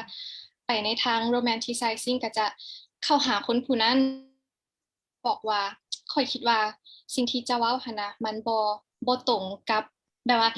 objective ของเจ้าหั้นนะบ่ค่อยถูกกับสิ่งที่เจ้าอยากจะสื่อแม่นบ่แบบว่า มันจะคันสิบ่แม่นว่าให้เฮาไปว่าจริงเจ้ามันบ่ถูกได้นะแต่แบบว่าเว้าคล้ายๆกับว่าแบบเท่าที่ข่อยรู้มาหรือว่าเท่าที่ข่อยไปอ่านมาอย่างจังซี่มันเป็นจังซั่นจังซี่จังซี่ได้เจ้าควรเจ้าต้องเจ้าอยากแบบว่าอ่าเจ้าอยากปรึกษากับข่อยบ่หรือว่าเจ้าอยากปรึกษากับไผบ่ประมาณนี้ก่อนเลย คล้ายๆว่าบ่คือว่าบ่เลื่อนผ่านบ่น้ำเพิงถ้าสมมุติเขาเจ้าว่าแบบโอ๊ยเจ้าสิมาบอกข่อยอีหยังอย่างอันนี้มันเป็นเรื่องในพื้นที่ของข่อยจะระบายแนวใดอีหยังก็ได้หั้นนะว่าในจุดนี้เขาต้องคล้ายๆว่าเฮ็ดอีหยังสักอย่างแม่นบ่เขาต้องโวคอลหน่อยหนึงประมาณนี้เนาะว่าเอ้ยมันเป็นสิ่งที่บ่ถูกต้องก็คือกับเวลาเขาเห็นแบบข่าวโควิดที่มันเป็นข่าวปลอมบ่คล้ายๆว่าเขามาบอกเฮ้ยแบบเจ้าบ่อย่าชื่อแต่แบบข้อมูลตัวนี้ได้มันผิดมันจะเฮ็ดให้คนอื่นเข้าใจผิดมันรู้สึกว่าแบบคอนเท็กซ์หรือว่าบริบทนี่มันก็คือกันกับตัวนี้เนาะถ้าสมมุติเฮาปล่อยผ่านหรือว่าทุกคนปล่อยผ่านแล้วหลายๆคนก็จะคิดว่าสิ่งที่ผู้นั้นเขียนอาจจะแม่นความจริงอย่างประมาณนี้นะซึ่งมันก็ส่งผลกระทบหลายๆอย่างที่คือน้ำเพิงได้เว้าเนาะว่าแบบอ่านโอ๊ยหลายแฮงเว้ยตอนนั้นจนจดบ่ทันเลยเนาะแต่ที่กระทบที่สุดก็คือว่าทั้งๆเขาพยายามทุกคนพยายามที่จะเว้าเกี่ยวกับสุขภาพจิตให้คนแบบเปิดใจในการโอ้ลมกันเป็นพื้นที่ปลอดภัยให้กันและกันและบ่ทำให้กันและกันตื่นประมาณนี้นะเฮาแฮงไปคือว่าส่งเสริมเป็นส่งเสริมเขาจะเรียกเป็นอย่างวงจรอุบาทว่า vicious cycle หั่นน่ะที่ว่าแบบเขาจะเฮ็ดให้คนผู้นั้นบ่กล้าขอความช่วยเหลือถูกด้อยค่าอย่างต่างๆสังคมบ่เข้าใจอย่างประมาณนี้เนาะถือว่าสามารถคือทุกคนนี่สามารถ take action ได้ว่าซั่นซะซึ่งมันอาจจะบ่ได้แบบกับเฮาโดยตรงแต่เฮาฮู้ว่าถ้าสมมุติมันเป็นเรื่องที่ผิดเฮาควรจะเว้ามันออกมาประมาณนี้มันบ่น้ำเพิงแม่นเพราะว่าการที่แบบว่า raise awareness บ่ว่าจะเรื่องใดก็อย่าแบบการที่เฮาอยากลึกมนทินเนาะมันเป็นแบบ community effort นะมันเป็นว่าความรับผิดชอบของทุกคนในสังคมบ่แม่นแค่ว่าขององค์กรนู่นนี่นั่นบ่แม่นมีแต่ของผู้เชี่ยวชาญผู้นั้นผู้นี้แต่ว่ามันเป็นการนั่นแหละทุกคนต้องเข้าใจทุกคนต้องรับรู้แล้วก็ร่วมมือกันเพื่อที่จะแบบว่าสมมุติเรื่องนี้เขาก็จะแบบว่าอยากลบหรือว่าลดมลทินของเรื่องสุขภาพทางจิตเนาะโดยโอเคบิวคิดว่าบิวยังมี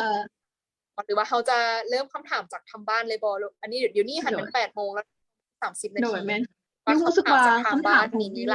ลายข้ออยู่โดยแม่คำถามบิวกับคำถามของทางบ้านก็น่าจะคล้ายๆกันเนาะเพราะว่าคือเรื่องปัญหาที่ว่าหัวข้อที่เฮาเว้ามื้อนี้มันก็เป็นอีหยังที่ว่าค่อนข้างจะเข้าใจยากแต่ว่ามันเป็นสิ่งที่ใกล้ตัวหลายใช่มั้ยทุกคนก็แบบว่าให้ความสนใจกับหัวข้อนี้เนาะโดยเฮาตอบคำถามเลยก็ได้แทนโดยคำถามที่1บิวลองอ่านให้เบิ่งได้ว่าบ่ใจว่าแบบโดยได้คือคำถามแทบนิดเนาะก็คืออธิบายวิธีรับมือกับความกังวลให้แน่โดยเป็นคำถามแรกเนาะโอเควิธีมือกับความกังวลน้ำเพิงจะว่าจังได๋วิธีอธิบาย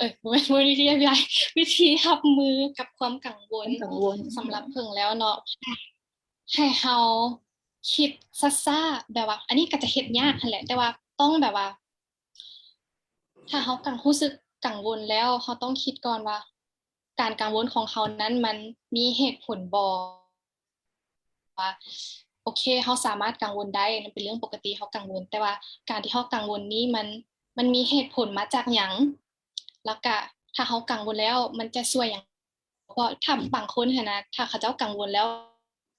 กังวลเรื่องว่าโอ๊ยเวียกบ้านหลายกังวลจะเฮ็ดบ่ทันมันจะพุชให้เขาเจ้าเฮ็ดเวียกบ้านหลายขึ้นจังซี่นะแต่บางคนจะบ่แม่นมันจะแบบกระวนกระวายไปหมดซึ่งเวลาเขากังวลแล้วให้แบบนี่ก็เป็นคำเว้าที่ทุกคนหลายๆคนก็เว้าหั่นนะว่าให้ตั้งสติแต่ว่าก็แม่นว่าอยากให้ตั้งสติแบบว่าถ้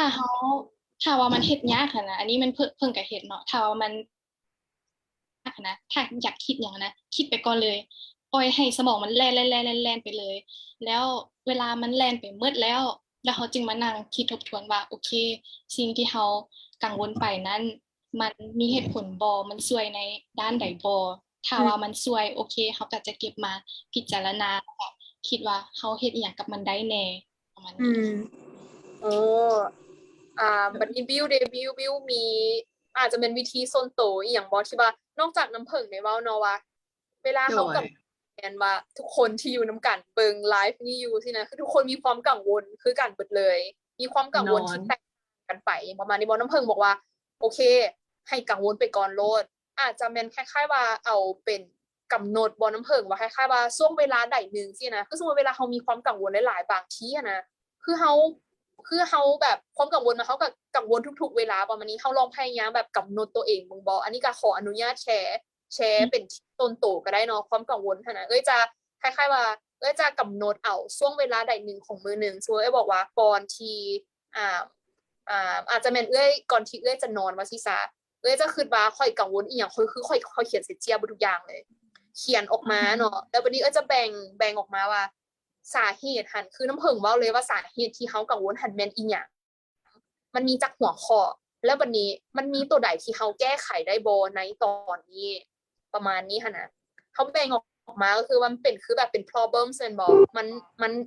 แก้ไขได้บ่ตัวใดแก้ไขบ่ได้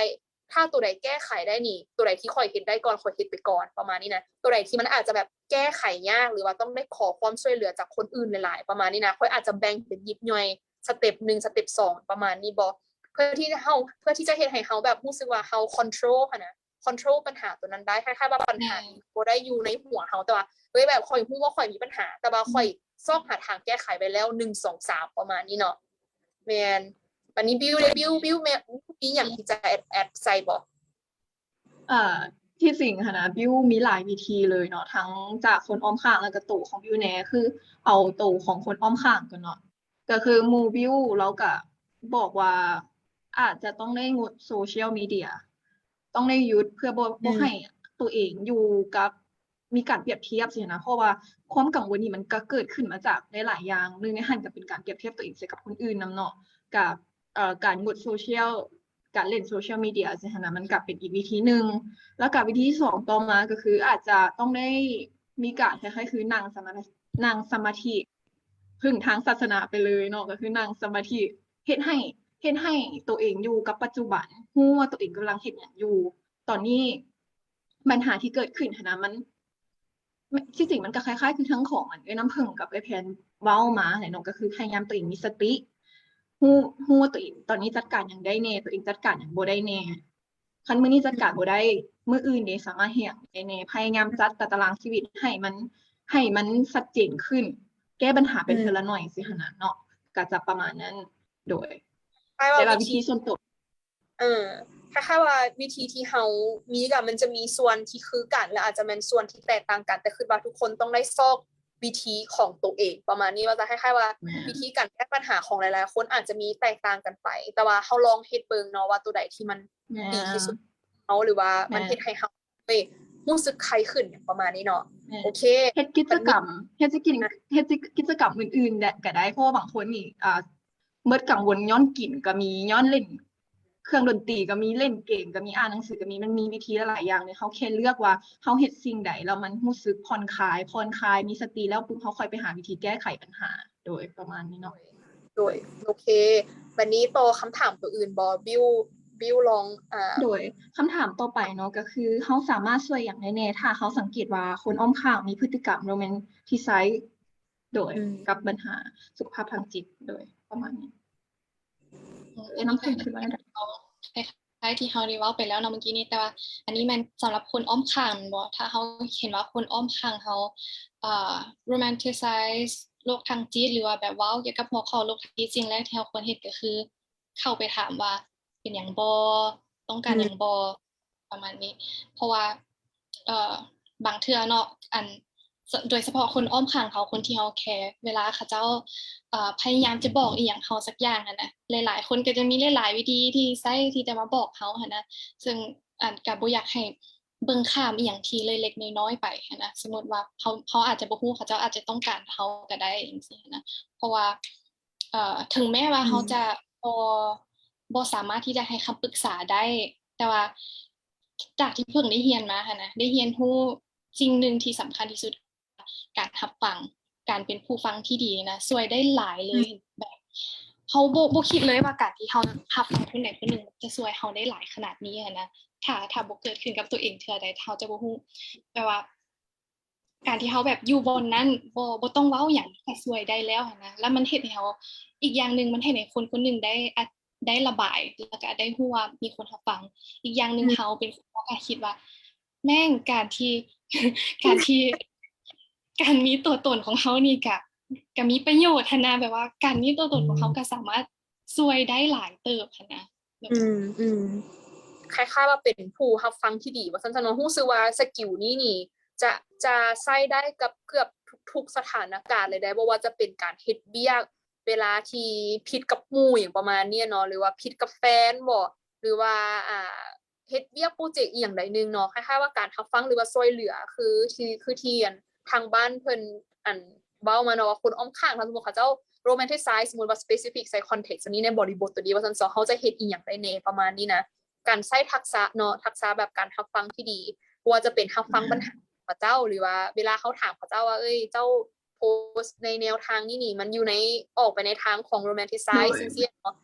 แบบเฮามีหยังได้มาสามารถล้มกันได้เด้ออย่างประมาณนี้ว่าสิสาให้เขาเจ้าฮู้ว่าเขาเจ้าระบายแบบนี้ได้ละ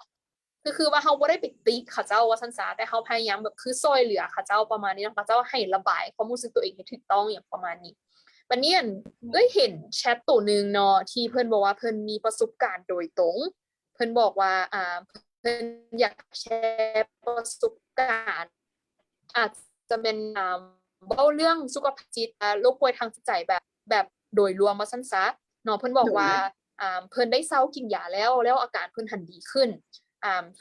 วิธีรักษาธรรมชาติอย่างต่างๆคิดว่าน่าจะเชิญเพิ่นมาเว้าให้เฮาฟังบ่ว่าประสบการณ์ของเพิ่นเป็นแนวใดประมาณนี้นะ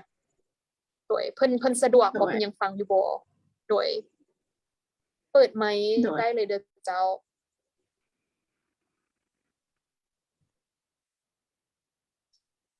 าสบายดีได้ยินบ่เนาะ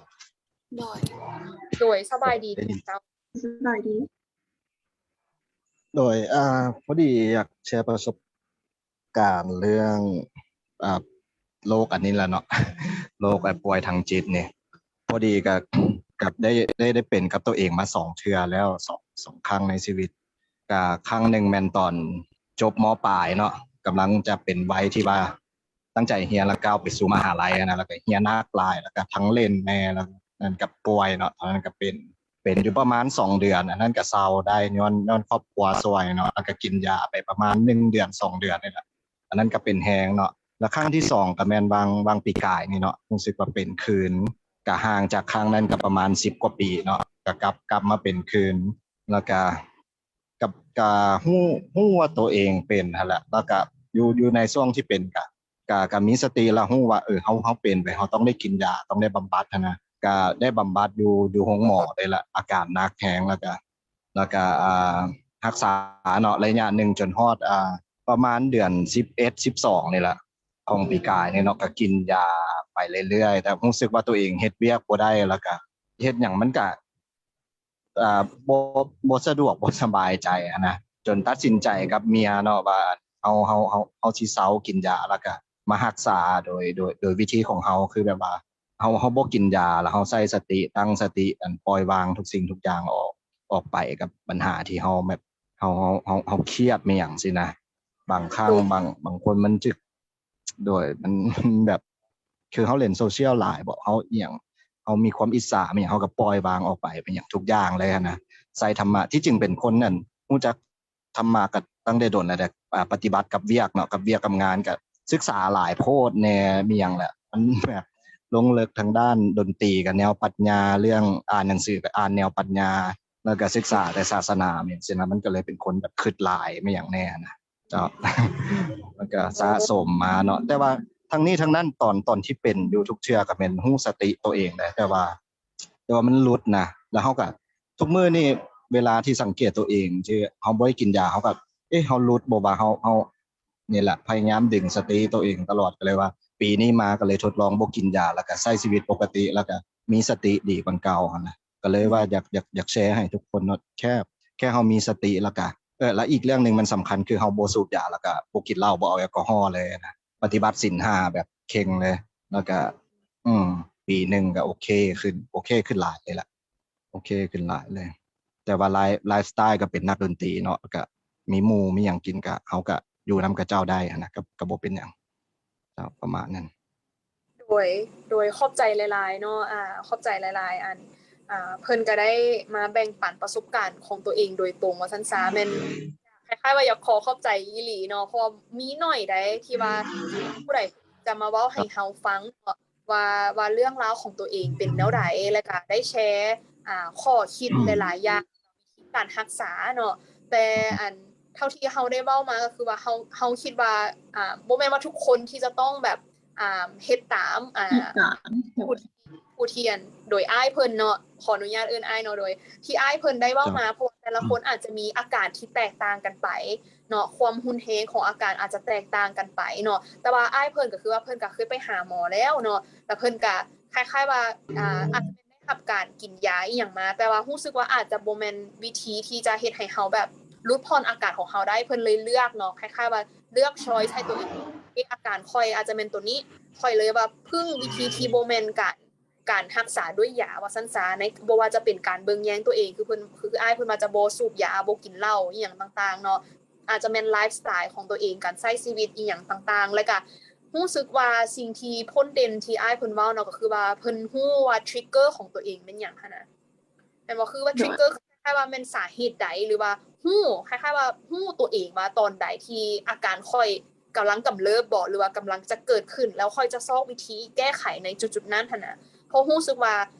self awareness เนาะหรือว่าการรู้จักตัวเองอย่างประมาณนี้นะรู้ว่าอาการค่อยหรือว่าสาเหตุตัวใดที่ในค่อยเกิดอาการที่น่ะเป็นสิ่งที่สำคัญหลายเพื่อที่ก็คือว่าจังได๋ตัดไฟแต่ต้นล้มว่าถ้าสมมุติว่าสำนวนเนาะหรือว่าแบบลดทอนปัญหาที่อาจจะตามมาไว้ก่อนแต่ว่าคิดว่าน่าจะเป็นแบบเป็น precautions เนาะหรือว่าให้ข้อคิดก่อนว่าบางอาการก็ต้องได้ใช้ยาคือกันคิดว่ามันต้องได้ปรึกษาแพทย์แหละก่อนที่เขาจะไปกินยากินหยังให้เพิ่นเว้าหั่นน่ะโดยคิดว่าแต่ละคนก็คือว่าโดยเจ้าขอเสริมอีกเรื่องหนึงเนาะก็ก่อนที่จะกล้าตัดสินใจออกมาเปิดเผยกับแม่นั้นเฮาได้โพสต์อยู่ Facebook เนาะเรื่องราวตัวเองแล้วก็มีคนหลายคนเข้ามาให้กำลังใจแล้วก็มีคนที่แบบมาบอกเฮาว่าก็ดีเนาะที่ว่ากล้าออกมาเปิดเผยตัวเองว่าตัวเองเป็นแล้วก็รักษาตัวเองได้นะแต่ว่าเฮาก็ผ่านมา 4-5 เดือนแล้วเฮาจึงแบบกล้าออกมาเขียนแล้วก็กล้ามาบอกเรื่องราวของเฮากับคนอื่นเพื่อบางคนก็จะมีอาการแบบเดียวกันเขาก็อินบ็อกซ์มาหาได้คนที่แบบมีอาการเขาก็มาปรึกษาอย่างเขาก็นั่นแหละแค่ให้กับเจ้าฮู้จักตัวเองแล้วก็ฮู้จักปล่อยวางตรงนั้นน่ะแล้วก็เจ้าก็จะผ่านไปได้เจ้าประมาณโดยเข้าใจได้โดยเข้าใจหลายในการใช้โซเชียลมีเดียที่บ่ได้โรแมนติไซซ์เป็นบ่น้ำเพิงแต่ว่าเพิ่นจะอยู่ในกลุ่มที่ว่าจะว่าจังได๋อยากให้ตัวเองเซาแล้วก็เผยแพร่ข้อมูลที่เป็นความเป็นจริงที่ว่าเกิดขึ้นกับเพิ่นเองเนาะในหนทางของการรักษาหรือการปิ้นปัวอย่างต่างๆของเพิ่นเพื่อจะเฮ็ดให้คนอื่นได้รับรู้ว่ามันค่อยเป็นแบบนี้วิธีทางออกของข่อยที่ข่อยเลือกหันแม่นแบบนี้แล้วค่อยอาการค่อยดีขึ้นบ่หรือว่าบ่ดีขึ้นอีหยังจังได๋เนาะก็ถือว่าเป็นประสบการณ์ของตัวเองแล้วก็การนำใช้สื่อสังคมต่างๆที่ถูกต้องแม่นบ่น้ำเพิงในการที่ว่ากระจายความรู้เรื่องนี้หั่นน่ะโดยโอเคโดยก็มีแต่ว่ามีผู้ใดอยากเสริมบิวอยากเสริมบ่หรือว่าน้ำเพิงอยากเสริมหยังอีกบ่เฮามีบิวอยากขอเสริมข้อ2แบบสั้นๆเนาะก็คือเฮาเป็นผู้บริโภคโซเชียลมีเดียใช่ไหมพยายามมีสติคิดไปทั้ง2ด้านคิดหลายๆด้านก่อนที่เขาจะเว้าหยังออกไปก่อนที่เขาจะพิมพ์หรือโพสต์หยังลงไปเพราะว่าโซเชียลมีเดียมันเป็นพื้นที่ของทุกคนแล้วเมื่อเขาเป็นอย่างมันต้องระวังเวลาเฮาเว้ากับคนอื่นสินะเพราะว่าบางคนเนาะที่ว่าก็จะมีปัญหาอยู่แล้วคำเว้าของเฮาอาจจะไปทริกเกอร์สิ่งที่ว่ากระตุ้นให้กระเจ้าไปเฮ็ดในสิ่งมันก็จะคิดว่าเป็นทางออกสินะฉะนั้นเวลาเฮาเห็นคนที่ว่าโรแมนติไซซ์สินะบิวอยากจะถ้าเป็นบิวเนาะบิวจะเข้าไปเตือนแล้วบอกว่าอันนี้หั่นน่ะเจ้าเป็นหยังบ่ก็ถามไปเนาะเฮาก็ให้ความช่วยเหลือกับเจ้าแต่คันว่าเป็นไปได้บิวก็ บ่อยากให้คนอ้อมข้างวิวโพสต์หรือว่าให้ความรู้ที่มันมี bias หั้นนะมีก็จะเอิ้นหยังภาษาลาวแบบคล้ายๆคือใส่ความเป็นตัวเองเกินไปสิหั้นนะในการโพสต์ลงโซเชียลโดย ถ้า ประมาณ เนาะคำเห็นที่ว่ามันบ่ได้แม่นแฟกต์บ่แม่นความจริงอย่างประมาณนี้ซะคำเห็นส่วนตัวอย่างประมาณนี้มันบ่บิวเอ้ยก็ โด คือย บ่ แม่น เอา bias เนี่ยเอ้ยว่ารีซอยได้บ่ อคติเนาะอคติโด อั ย นนี้ บ่ใส่ โอ้ แบ ย บโดยพยายามบ่ใส่อคติรับฟังโดยบิวคิดว่าคีย์สำคัญที่สุดในการที่เราจะแบบเข้าใจคนอื่นหลายขึ้นก็คือการรับฟังเนาะบ่จำเป็นต้องให้วิธีแก้ไขเสมอไปบางครั้งการรับฟังนั่นก็เป็นวิธีแก้ไขคือกันเนาะโดย คล้ายๆว่าบาง เราไปต่อข้อ บ่อยากแอดนิดนึงก็คือว่าคล้ายๆว่าบางคนที่มีปัญหานะบางเทื่อเขาเจ้าแค่ต้องการคนที่อยากรับคนที่เขาเจ้าสามารถระบายได้แล้วรับฟังแม่นบ่น้ำเพิงคือน้ำเพิงได้เว้าไปว่าการรับฟังแบบรู้สึกว่าแบบคือทุกคนน่ะมีหู2หูคือกันทุกคนเฮามีสามารถฝึกฝนสกิลตัวนี้ได้แม่นบ่น้ำเพิงที่จะแบบคือช่วยเหลือคนอ้อมข้างเฮาคนที่เฮารักอีหยังต่างๆเนาะแม่นก็อยากเป็นแต่ว่าซื่อๆว่าเวลาเขามีปัญหาเขาเจ้าอาจจะบ่ได้ต้องการคำแนะนำจากเฮาเสมอไปเนาะนอกจากว่าเขาเจ้าจะถามอีหลีว่าเจ้าเฮ็ดแนวใดสินะเฮาก็บอกไปคืออ้ายเพิ่นได้แชร์ประสบการณ์มาเนาะมีคนอินบ็อกซ์อีหยังมาต่างๆก็ได้บอกไปแต่คิดว่าส่วนหลายแหละในแรกๆเลยคือคนต้องการระบายและเป็นแบบฮู้ว่าสิ่งที่เฮากังวลอยู่ถูก validate นะหรือว่าถูกรับรองว่าจากคนที่เฮาไว้ใจประมาณนี้เนาะโอเคโดยคิดเสริมประมาณนั้นมันคำถามต่อไปเลยบ่จากทางบ้านหรือทาง Facebook Live บ่มีบ่ โดยคำถามต่อไปเนาะก็คือเขาจะสังเกตได้ว่าโพสต์ในสื่อสังคมออนไลน์ขนาดมันเป็นการโรแมนติไซส์โดยประมาณนี้เป็นคล้ายๆ criteria เลยเนาะเป็นมองเพิ่งว่าแบบอุ้ยตัวใดนี่ที่แบบค่อยโพสต์ romanticizing post แล้วอ่ะสินะอันนี้ก็อยากว่าเป็นคำตอบมันยังบ่มีคำตอบที่ตายตัวคือที่เพิ่งเว้าในหัวข้อนี้เป็นเรื่องที่ยังใหม่หลายแล้วก็ยังบ่ทันมีแบบว่าผู้เชี่ยวชาญหรือว่ามีรีเสิร์ชเพียงพอที่จะมาบอกได้ว่าแบบ criteria ต้องมีจังซั่นจังซี่แต่ว่าสำหรับคนที่แบบว่าอยาก aware ก่อนนะให้ครับบ่แน่ใจว่าคำถามนี้แม่นโพสต์ไปแล้วว่าcriticize บ่หรือว่ากำลังจะโพสต์ว่าแต่ว่าถ้ากำลังจะโพสต์นี่หลังจากฟังเวบินาร์ตัวนี้แล้วก็หวังว่าจะได้แบบมีข้อคิดหลายขึ้นแต่ว่าถ้าเว้าถึงเรื่อง romanticize แล้วกับโพสต์ที่เขากำลังจะโพสต์นะมันเว้าได้ยากเพราะว่าอันนี้เว้าได้ยากเพราะในมุมมองที่เพิ่งอยู่ตอนนี้ค่ะนะเขาบ่ฮู้ว่าคนที่กำลังจะโพสต์นะเขาจะโพสต์ว่าหยังโพสต์รูปว่าหรือโพสต์เป็นสเตตัสแล้วก็บ่ฮู้ว่าเจตนาที่จะโพสต์นั้นย้อนหยังแต่ว่าก็คือที่เพิ่งเว้าเลยว่าถ้าอยากหลีกเลี่ยงการ romanticize จังซี่ค่ะนะถ้าจะเป็นการระบายส่วนตัวแบบระบายความรู้สึกอีหยังโอเคบ่เป็นหยังบ่มีปัญหาแต่ว่าอยากให้คิดเสมอว่าแบบว่าถ้าเขาโพสต์ไปแล้วนี่เขาต้องการอย่างไรนะแล้วก็ถ้าสมมุติว่าจะโพสต์ในทางที่แบบว่าเผยแพร่ข้อมูลหรืออย่างซี่ก็ต้องแบบว่าเป็นข้อมูลที่ถูกต้องเนาะนั่นแหละแล้วมันก็ยากเลยเนาะเพราะโลกโซเชียลมีเดียนะเวลาเขาเห็นอย่างกดไปนึงแบบคลิกเดียวก็แชร์ไปแล้วก็ไปฮอดอีก100 คน 1,000 คนแล้วจังซี่ค่ะนะโดยเฉพาะที่เป็นรูปคือแบบรูปที่เราเห็นที่เป็นรูปกรีดแขนแล้วมีดอกไม้อันนั้นน่ะเป็นรูปแต่ประมาณถ้าเพิ่งจิบ่ผิดก่อน2010อีกได้จนมันยังแบบเซอร์มาฮอดแบบทุกมื้อนี้แล้วนั่นแหละสิ่งที่มันยากทุกมื้อนี้ก็แม่นเขาบ่ฮู้ว่าแบบโพสต์แนวใดกันแท้ที่ consider ว่ามัน romanticize mental illness เนี่ยเพื่อนมีแบบว่าความคิดเห็นอย่างเพิ่มเติมบ่โอเคคือคำถามตัวนี้คือก่อนอื่นเบิดคือเฮาบ่ฮู้เนาะว่าเพิ่นจะโพสต์เป็นรูปหรือว่าเพิ่นอยากโพสต์เป็นระบายความรู้สึกของตัวเองแม่นบ่น้ำเพิงถ้าสมมุติว่าเฮามีเจตนาที่จะระบายความรู้สึกตัวเองเฮาอาจจะเว้าไปเลยว่าข้อยรู้สึกจังซั่นจังซี่แม่นบ่แต่ถ้าสมมุติว่ามันเป็นรูปนี่ก็พยายามเอาคล้ายๆว่าหลีกเลี่ยงการเอา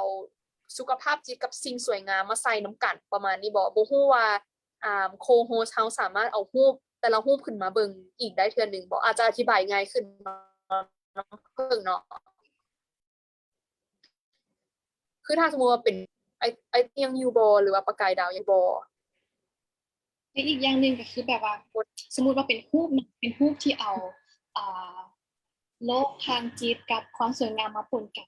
อีกมุมมองหนึ่งก็จะคิดว่ามันก็เป็นอาร์ตบ่จังซี่นะเพราะว่าอันนี้หลายๆสิว่าจังได๋อาร์ติสต์เนาะสมมุติว่าแวนโกะจังซี่หันนะแวนโกะตอนที่เพิ่นไปอ่านมาได้แล้วก็มีโลกทางจิตคือกันที่จะแปลว่าคนสมัยตะกี้มันเขาเจ้าจะมี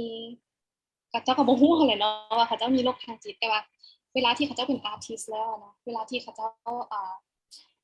ผลิตผลงานออกมาแล้วเขาเจ้าใช้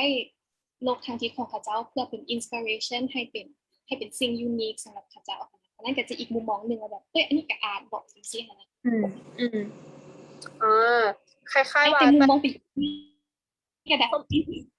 วามหมายน้ำผึ้งว่าคล้ายๆมันบ่ได้มีที่ตายตัวต้องมีเช็คลิสต์ว่าอุ้ยถ้าสมมุติเจ้าผ่านทิกๆๆตัวนี้มันจะ consider ว่าโพสต์เจ้านี่มันอยู่ในค่ายของ romanticize เป็นบ่แต่ถ้าสมมุติว่าตัวใดที่มันแบบเห็นจะแจ้งคือสมมุติว่ารูปขีดแขนตัวเองแล้วเอาดอกไม้มาใส่หรือว่าการเฮ็ดเป็นมีมอีหยังต่างๆมันบ่ในการเว้าเรื่องฆ่าตัวตายการเป็นโรคซึมเศร้าหรือว่าทั้งที่เท่าที่เห็นก็คืออาจจะแม่นของมีมของพยาธิโรค OCD หั่นน่ะบ่ฮู้ว่าภาษาลาวเพิ่นมาจากไหนที่ว่าโรคย้ำคิดย้ำทำว่ะคล้ายๆที่คนอาจจะเอาโรคย่ำอากาศเนาะบางอาการของโรคย่ำคิดย่ำทำนี่มาเว้าแบบเฮาบ่ได้คิดหยังหลายประมาณนี้ว่าโอ๊ยแบบค่อยแบบล้างมืออย่างตลอดเลยว่าค่อยเป็นคนจัดห้องของค่อยระเบียบค่อยเป็นคนที่ระเบียบค่อยเป็นคนสะอาดค่อยเมียนห้องค่อยอย่างทุกมื้อสินะแต่ว่าตัวนั้นหันมันก็เป็นแค่คาแรคเตอร์ของเฮามันบ่ได้เกี่ยวว่าเฮาเป็น OCD แล้วเฮาก็บ่ควรเอาอาการของคนที่เป็นพยาธิ OCD มาเว้าแบบแนวนี้ในบริบททั่วไปว่าซิซาประมาณนี้มันบ่เฮ็ดให้คนอื่นเข้าใจผิดว่าคน OCD นี่เป็นคนมักสะอาดวะคน OCD นี่เป็นคนที่มักจัดเตรียมห้องให้มันดีบ่อยประมาณนี้นะมันบ่ได้เป็นแบบนั้นมันบ่น้ำผึ้งเพราะว่าคนที่เป็น OCD เวลาเขาเจ้ามีอาการอีหลีคือเขาเจ้าลากมือจนเลือดเขาเจ้าออกอย่างประมาณนี้เขาเจ้าจะถูมือเขาเจ้าอยู่หั่นเขาเจ้าจะบ่กล้าออกไปทางย่อยเขาเจ้าย่านเชื้อโรคอันนั้นมันเป็นอาการที่ต้องได้รับการรักษาฉะนั้นเฮาบ่ควรเว้าในทางแบบออกไปในทางแบบเฮ็ดให้มันเป็นเรื่องตลกประมาณนี้แน่บ่ตัวนี้ก็ยังบ่แน่ใจเนาะว่าโรแมนติไซซิ่งเฮ็ดให้มันสวยงามแน่หรือว่าเฮ็ดให้มันแบบตลกไปในแนวทางตลกคือมีมต่างๆที่เฮาเห็นในตอนนี้ประมาณนี้นะมันบอกโอเคมีคำถามอันอื่นอีกบ่ท่านบ่ได้เห็นหยังปานใดโดยคือคำถามต่อไปเนาะก็คือ ถ้าเฮาบ่พบหมอเฮาจะรู้ได้แนวใดว่าเขามีปัญหาหยังแหน่มีวิธีกวดตัวเองแนวใดแบบปัญหาทางสุขภาพจังซี่นะคันเฮาบ่พบหมอเขาจะรู้จังไดว่าเขาเป็นแล้วมันมีวิธีสังเกตตัวเองบ่ว่าเขาเป็นโดยโอเคน้ำผึ้งเริ่มก่อนบ่ถ้าว่าเป็นวิธีสังเกตตัวเองอันนี้ว่าเลยว่าส่วนหลายคนที่แบบว่ามีความเสี่ยงที่จะเป็นโรคทางจิตเขาจะบ่ค่อยอันนี้มันส่วนหลายเนาะบ่ฮู้ดอกว่าตัวเองกำลังเป็นส่วนหลายจะเป็นคนอ้อมข้างคนใกล้ชิดที่จะมาบอกว่าเจ้าแบบว่าเจ้าเปลี่ยนไปได้แบบว่าพฤติกรรมของเจ้ามันต่างจากที่เจ้าแบบว่าเคยเป็นแต่เพิ่งคิดว่าถ้าสมมุติว่าเป็นตัวเขาเองถ้าอยากแบบว่า keep track กับตัวเองจังซี่ค่ะนะแค่ให้คิดว่าแบบว่าถ้าเขาสังเกตว่าสิ่งที่แบบว่าอาการที่เขาเป็นมันกระทบกับการใช้ชีวิตประจำวันของเขาแบบว่าฟังก์ชันบ่ได้เลยสมมุติว่าเขากังวลจังซี่เนาะแม่นอยู่ว่าทุกคนก็กังวลแต่ถ้าเขากังวลหลายจนแบบเฮ็ดเวียกบ่ได้ไปโรงเรียนบ่ได้แบบใช้ชีวิตปกติบ่ได้แล้วอันนั้นคือแบบว่าเป็น red flag แล้วเป็น alert แล้วว่าโอเคเขาต้องเฮ็ดบางสิ่งบางอย่างเขาต้องหาความช่วยเหลือแล้วคิดว่าปัจจัยหลักๆแม่นอีหยังก็ได้ที่ว่ากระทบถึงชีวิตประจำวันของเขาค่ะว่าเขาใช้ชีวิตประจำวันบ่ได้ปกติเพราะว่าส่วนหลายเนาะโรคทางจิตโรคซึมเศร้าจังซี่ก็แม่นอยู่ว่าอาการหนึ่งในอาการของโรคซึมเศร้าแม่นอาการซึมเศร้าแต่ว่าอาการซึมเศร้าไผก็เป็นบ่แต่ว่ามันบ่อาการซึมเศร้าไผก็เป็นไปได้แต่ว่าสำหรับคนที่จะบ่งมาที่ว่าเป็นโรคซึมเศร้าหรือว่า major depressive disorder นี่เขาจะต้องมีอาการจนถึงขั้นที่บ่สามารถใช้ชีวิตปกติได้ลุกออกจากเตียงบ่ได้บางคนก็บ่อยากอาบน้ำซ้ำบ่อยากเฮ็ดหยังเลยแบบมันใช้ชีวิตปกติบ่ได้แล้วอันนั้นน่าจะเป็นจุดที่เราแบบควรคิดถึง คล้ายๆว่าขออนุญาตสรุปเนาะก็คือว่าเฮาสามารถสังเกตตัวเองได้แล้วคนอ้อมข้างก็สามารถสังเกตเฮาได้ประมาณนี้แม่นบ่คล้ายๆว่าคนอ้อมข้างอาจจะเบิ่งว่าพฤติกรรมของเฮานี่เปลี่ยนไปหลายบ่เฮาอาจจะเป็นคนที่ socialize บ่หรือว่าอาจจะเป็นคนที่มักเว้ามักว่าติดต่อกับหมู่ตลอดอย่างประมาณนี้เนาะแต่ว่าเป็นหยังเวลาอาจจะเป็นเกิดเหตุการณ์อีหยังเกิดขึ้นเฮ็ดให้เฮานี่เว้าน้อยหลายกว่าเก่าถ้าสมมุติว่าเฮามักกินอาหารอีหยังที่เฮาอ่า โมเมนต์ถ้าสมมติว่าเขามักกินอีหยังสักอย่างสินะแล้ววันนี้เอาขนมหวานมาให้น้ำผึ้งที่ตามที่น้ำผึ้งหันมักตลอดเลยแต่ว่าน้ำผึ้งว่าแบบบ่อยากแบบรู้สึกเบื่อแล้วก็อาจจะเป็นอยู่กับตัวเองคนเดียวบ่รวมกับคนอื่นซึ่งว่ามันเป็นพฤติกรรมที่เปลี่ยนไปว่าซั่นซะพฤติกรรมเหล่านี้เฮ็ดให้โมเมนต์สิ่งเหล่านี้อาการเหล่านี้สิ่งที่เฮา experience อยู่นี่เฮ็ดให้พฤติกรรมของเฮาเปลี่ยนไปแล้วถ้าสมมุติว่ามันส่งผลกระทบกับชีวิตประจำวันบ่ว่าจะเป็นการกินการนอนการเฮ็ดเวียกหรือว่าการเฮียนของเฮามันบ่น้ำเพิงอาจจะเป็นสองคีย์หลักๆเลยว่าสองarea หลักๆที่ว่าอาจจะเฮ็ดให้เฮาฮู้ว่าเฮาอาจจะมีปัญหาประมาณนี้เวลาเดน้ำเพิงเวลาตัวนี้ถ้าสมมุติว่าบางมื้อเป็นหรือว่าบางทิศเป็นนี่อาจจะเป็น 2-3 มื้ออีหยังต่อมาสิเด้มันก็ยังถือว่าควรไปหาหมอหรือว่าเวลาประมาณส่ำใดที่เฮาควรจะไปหาหมอน้ำเพิงคิดว่าส่วนหลายถ้าตาม DSM-5 เนาะเราเป็นกลุ่ม DSM-5 เป็นหยังมันก็จะแล้วแต่DSM-5 เป็นคู่มือของชื่อว่าจังได๋วะ clinician ของผู้เชี่ยวชาญทางด้านสุขภาพจิตอันนี้เป็นของ clinical psychologist ที่ใช้ได้โดยเฉพาะเพื่อมาดูอาการของผู้ป่วยว่าเขาเจ้ามีอาการตามนี้บ่ถ้ามีอาการตาม DSM-5 ก็จะแบบว่าโอเคบ่งบอกได้ว่าเป็นโรคนู่นนี่นั่นแล้วในคู่มือนั้นก็จะแล้วแต่ดอกแบบว่าระยะที่การแบบว่ามีอาการมันก็จะต่างกันไปบางเทื่อก็2อาทิตย์บ่บางเทื่อ6เดือนบางเทื่อก็3หรือว่าเป็นหายมาระยะปีนึงอย่างประมาณนี้จะแล้วแต่แปลว่าแต่ความหมายว่าอย่างต่ำกับที่ได้อ่านอีหยังมาเนาะได้ลมกับน้ำผึ้งแน่แล้วก็ลมในคอมมูนิตี้เฮาแน่ก็มีโอกาสได้ลมกับท่านหมอผู้เชี่ยวชาญอีหยังแน่คือสมมุติโรคซึมเศร้าก็คือว่าต้องเป็นอย่างต่ำมีอาการนี้ต่อๆกันประมาณ2อาทิตย์แม่นบ่บวกกับมีความคิดที่ว่าอยากทำให้ตัวเองหรือว่าคิดอยากจบชีวิตตัวเองลงประมาณนี้มันบ่น้ำผึ้งคิดว่านอกจากว่าพฤติกรรมการใช้ชีวิตของตัวเองแล้วหั่นน่ะและการเฮ็ดเวียกการเรียนของเฮารู้สึกว่าอีกอันนึงที่เฮาบ่ควรท่าต้องเป็น2อาทิตย์ก็คือว่าถ้ามีความคิดที่จะทำให้ตัวเองหรือทำให้คนอื่นแม่นบ่เพราะว่าอาการจิตบางอันก็มีความคิดหันนะประมาณนั้นซะว่าข้อยต้องไปทำร้ายผู้นั้นผู้นี้ประมาณนี้นะเพราะมันเป็นอาการทางจิตใดนึงสมมุติว่าอยู่ในของ schizophrenia บ่คือสมมุติว่าโรคจิตเภทอีหยังประมาณนี้แม่นบ่น้ำเพิงถ้าสมมุติว่ารู้สึกว่าตัวเองแบบบ่ไหวแล้วจังซี่นะคิดว่าในลาวนี่นะเฮาควรจะเฮ็ดจังไดได้แน่ถ้าสมมุติเฮามีความคิดที่เฮาอยากทำให้ตัวเองนะน้ำผึ้งแบบให้คำแนะนำเบื้องต้นได้บ่ว่าเฮาควรจะเฮ็ดแนวใดถ้าคิดว่าจะทำให้ตัวเองคือคิดว่าต้อง reach out หาคนที่เฮาไว้ใจก่อนแต่ว่าเพราะว่าบางคนก็อาจจะคิดว่าโอ๊ยคนที่เขาจะคิดทำให้ตัวเองแล้วบ่บอกเขาดอกแล้วเฮ็ดเลยอันนี้ก็บ่แม่นว่าผิดบ่แม่นว่าถูกเนาะเป็นไปได้แต่ว่าส่วนหลายแล้วเท่าที่ case study หลายๆอันที่มีมาส่วนคนที่คิดทำให้ตัวเองอย่างแรกที่เขาจะเฮ็ดก็คือเขาจะติดต่อหาคนใกล้ชิดก่อนแล้วถ้าสมมุติว่าเขานี่เนาะทำให้ตัวเองถ้าเขามีสติพอได้ควรที่จะติดต่อหาคนใกล้ชิดหาคนใกล้ตัวเขาเพื่อที่ว่าคนนั้นจะได้รู้ว่าเขานั้นอยู่ไสเฮ็ดหยังอยู่มีหยังแน่มีหยังแน่แล้วก็เขาจะสามารถหาความช่วยเหลือให้ทันเวลาโดยคล้ายๆว่าต้องขอความช่วยเหลือว่าซั่นซะเนาะหาคนที่เฮาไว้ใจก่อนว่าซั่นซะถ้าสมมุติว่าบ่มีในจุดๆนั้นอีหลีคิดว่าต้องได้ไปแผนกฉุกเฉินก่อนบ่ถ้าสมมุติว่าตอนนั้นคิดว่าบ่มีผู้ใดที่ซอยข้อยได้สินะอย่างเก่งก็ไปหาแพทย์หมอที่อยู่ในห้องฉุกเฉินเนาะเพิ่นอาจจะมีวิธีร่วมกับเฮาบ่หรือว่าแนะนำเฮาอีหยังต่างๆเพื่อที่จะป้องกันตัวเองบ่ให้เฮ็ดอีหยังที่มันทำให้หรือว่ารุนแรงกว่านี้ประมาณนั้นเนาะแม่นบ่น้ำเพิงโดยโอ เคโดยบัดนี้เดี๋ยวนี้ก็8:30แล้วเนาะเขามีคำถามอย่างอีกบ่บิวอาจจะเพิ่มได้ โด เล็ ย กน้อย แต่โดยมี2คำถามเพิ่มมาตัวอัน COD นี่ได้ขยายความเพิ่มได้บ่ว่ามันแม่นพยาธิทางจิตแบบใดโดย OCD โดย OCD OCD โดย OCD คำสั่ง OCD โดย OCD ชื่อเต็มก็แม่น Obsessive Compulsive Disorder นะ Obsessive แม่นย้ำคิดย้ำถาม Compulsive แม่นเฮ็ดโดยที่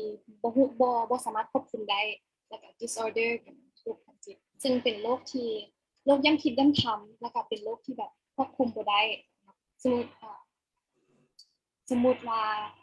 เพิ่งเคยเห็น case study ตัวหนึงกันนั้นผู้ชายคนหนึงเรามีความที่แบบว่าคิดตลอดว่าถ้าเราบ่เฮ็ดสิ่งนี้แล้วแม่เราจะตายแล้วก็เราจะตายคือก่อนออกจากบ้านทุกครั้งเราจะอยากแบบสวิตช์ไฟแล้วปิดเปิดประมาณบ่แน่ใจตัวเลขใดแต่ว่าประมาณ147 ครั้งอย่างประมาณนี้นั่นแหละมันจะเขาเจ้าจะมีแบบว่าเขาเจ้าจะdevelop อาการของเขาเจ้าเองแบบอันนี้จะเป็นอีกคนหนึ่งที่แบบว่าไปเปิดปิดสวิตช์ไฟอีกอย่างหนึ่งคือที่แทนเล่าก็คือมันว่าเป็นยามักความสะอาดหรือว่าแบบย่านเชื้อโรคอย่างประมาณนี้แล้วก็ล้างมือทุกมื้อนึงล้างแบบเป็น100 เทื่อล้างนี่ค่ะล้างจนมือลอกซึ่งเป็นแบบว่ามันจะแตกต่างกับอาการที่ว่าย้ำคิดย้ำทำที่ปกติก็คือสมมติมักความเรียบร้อยจังซี่นะที่คนที่แต่แล้วว่ามักความเรียบร้อยมักความสะอาดเลยว่าตัวเองเป็นตัวซีอย่างซี่นะมันจะต่างก็คือว่ามันกระทบถึงชีวิตประจำวันทีเดียวเพราะว่าแบบหลายเป็นล้างมือเนาะคนนึงล้างมือกับมือนึงของบ่แน่ใจว่าคนนึงล้างมือนึงเท่าใดแต่ว่าล้างจนมือเปื่อยล้างจนแบบว่าจนเลือดออกจนหนังลอกนะมันกับอันนั้นมันผิดปกติอันนั้นมันกระทบถึงชีวิตประจำวันเพราะแบบมือบ่ได้เฮ็ดหยังล้างแต่มือนะก็แบบว่าด้วยนั่นก็จะเป็นแบบรวมๆของ OCD โอเค อันนี้คิดว่าอาจจะเคลียร์แล้วเนาะน้ำผึ้งอาจจะให้ข้อมูลที่แบบเขามีตัวอย่างให้นำเนาะมีหลายๆตัวอย่างคิดว่าอาจจะเคลียร์แล้วมีตัวอื่นอีกบ่บิวคำถามที่2บ่ โดยคำถามสุดท้ายนั่นก็คือสาเหตุของการป่วยทางจิตมีทางไหนแน่ โอ้ แม่นมีอย่างไงสาเหตุของการป่วย ในของการป่วยทางจิตอันนี้ก็แล้วแต่ว่าป่วยทางจิตแบบใดเพราะว่าป่วยทางจิตบ่ได้มีแบบเดียวคือที่เฮาเว้ากันเรื่อยๆในเวบินาร์ตัวนี้กันนั้นซึมเศร้าเนาะโรคซึมเศร้ากับ OCD จะบ่ได้จัดอยู่ในโรคทางจิตแบบเดียวกันเลยโรคซึมเศร้าจะจัดอยู่ในmood disorder ก็ทั้งอารมณ์บ่ป่วยทางอารมณ์เป็นโรคป่วยทางจิตทางอารมณ์มันจะมี mood disorder personality disorder มี substance abuse disorder ก็คือติดยาหรือว่าติดแอลกอฮอล์ติดการพนันaddictive disorder อย่างพวกนี้ส่วน personality disorder ก็จะมีบ่แน่ใจว่า schizophrenia จัดอยู่ใน personality disorder บ่แต่ว่านั่นแหละมันจะมีหลายท็อปิกอยู่ในทางจิตนะแล้วซึ่งสาเหตุของโรคทางจิตเรานั้นมันก็จะแตกต่างกันไปแต่ว่าหลักๆแล้วว่ารวมๆสาเหตุของโรคทางจิตบาง theory ก็จะว่าเกิดขึ้นจาก biology เป็นลักษณะการศิลปศาสตร์มานั้นจีนบ่เป็นกรรมพันธุ์บ่อย่างนี้เพราะว่ายกตัวอย่างคือautistic เนาะ autism spectrum disorder โรค autistic เป็นโรคทางกรรมพันธุ์อีกอย่างหนึ่งก็คือเกี่ยวกับเรื่อง environment นี่ก็คือว่าในสิ่งแวดล้อมนั้นเป็นอย่างไรสมมติว่าเขาอยู่ในสิ่งแวดล้อมที่เครียดแบบมีความเครียดสูงที่ว่ากระทบต่อแบบว่าระบบประสาทของเขาอย่างนี้ก็สามารถเฮ็ดให้เกิดโรคทางจิตได้อีกอย่างหนึ่งก็คืออีกประเด็นหนึ่งมันโซเชียลหรือว่าทางสังคมหรือว่าในชีวิตเขามีประสบการณ์มี trauma มีอีหยังที่มากระทบกระเทือนจิตใจอย่างรุนแรงบ่หรือว่าเกิดการสูญเสียแบบนี้ก็สามารถที่จะเกิดโรคทางจิตได้ ว่ามีแล้วก็มีหลายๆ research ที่เฮ็ดมาทุกมื้อนี้ก็ว่าอ่าอาหารก็เฮ็ดให้เกิดโรคทางจิตได้บ่หรือว่ามีหยังอีกที่ว่าแบบบ่แม่นที่สุดที่อยู่ในพื้นที่เห็นมีอาหารมีมลพิษ pollution แล้วก็ว่าสามารถที่จะเกิดโรคทางจิตก็ได้แต่ว่าเหตุผลแล้วนี่ยังบ่ค่อยได้ถูกศึกษาหลายปานใดสรุปคล้ายๆน้ำผึ้งบอกว่าบ่ได้มีแฟกเตอร์หรือว่ามีสาเหตุอีหยังที่แน่นอนที่ให้คนเป็นโรคป่วยทางจิตยกตัวอย่างคือถ้าสมมุติว่าคนในครอบครัวมีโรคป่วยทางจิตเนาะบ่ว่าจะเป็นในทางที่อยู่ในกลุ่มใดกลุ่มหนึ่งที่น้ำผึ้งได้เว้าเนาะบ่ว่าจะเป็นทาง mood disorder ทางอารมณ์ทาง personality disorder ทางบุคลิกภาพบ่แน่ใจสิว่าจังได๋หรือว่าทางเป็น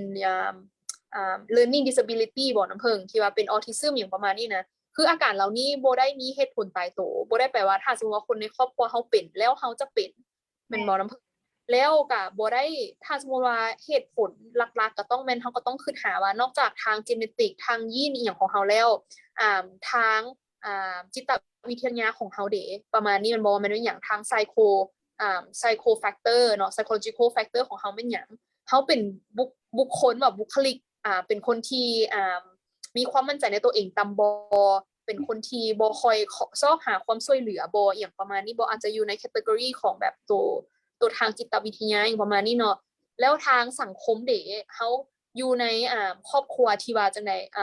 ให้การซัพพอร์ตเฮาบ่หรือว่าตอนยังน้อยเฮาถูกกระทำรุนแรงทางอารมณ์ทางร่างกายทางวาจาอีหยังต่างๆบ่แม่นบ่คล้ายๆว่า3แฟกเตอร์นี้มันจะรวมๆกันเฮ็ดให้ผู้ใดหนึ่งอาจจะเพิ่มความเสี่ยงในการเป็นโรคป่วยทางจิตอีหยังต่างๆแต่บ่ได้ว่าถ้าสมมุติว่าเฮาถูกกระทำตอนยังน้อยบ่ได้แปลว่าเฮาจะต้องเป็นโรคป่วยทางจิตมันแค่อาจจะเพิ่มความเสี่ยงของเฮาซื่อๆแล้วในปัจจุบันนี้ก็บ่ได้มีการผล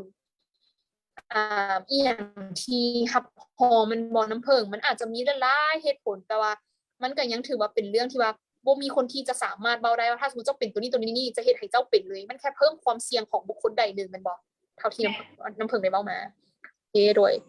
มีมีคำถามอื่นอีกบ่เนาะเฮามีเวลาอยู่ประมาณ5นาทีบ่แม่นบ่บิวฮอด45ว่ะอันนี้ก็ โดย 3:40 แล้ว 8:15เขาจะได้ปิดซูมโดย โอเคน่าจะแม่นคำถามสุดท้ายบ่หรือว่าเบิดแล้ว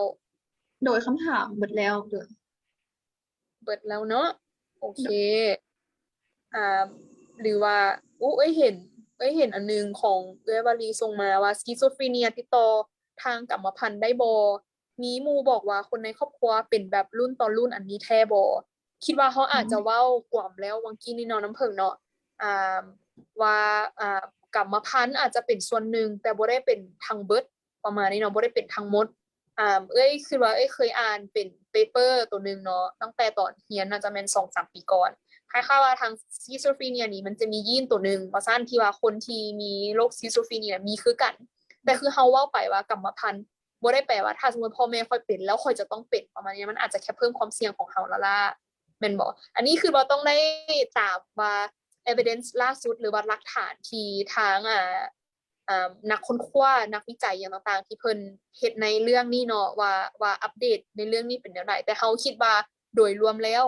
การที่บุคคลใดหนึ่งเป็นโรคป่วยทางจิตชนิดใดก็ตามมันต้องคำนึงถึงหลายแฟกเตอร์เนาะบ่ว่าจะเป็นทางเขาจะว่าอย่างทางชีวะ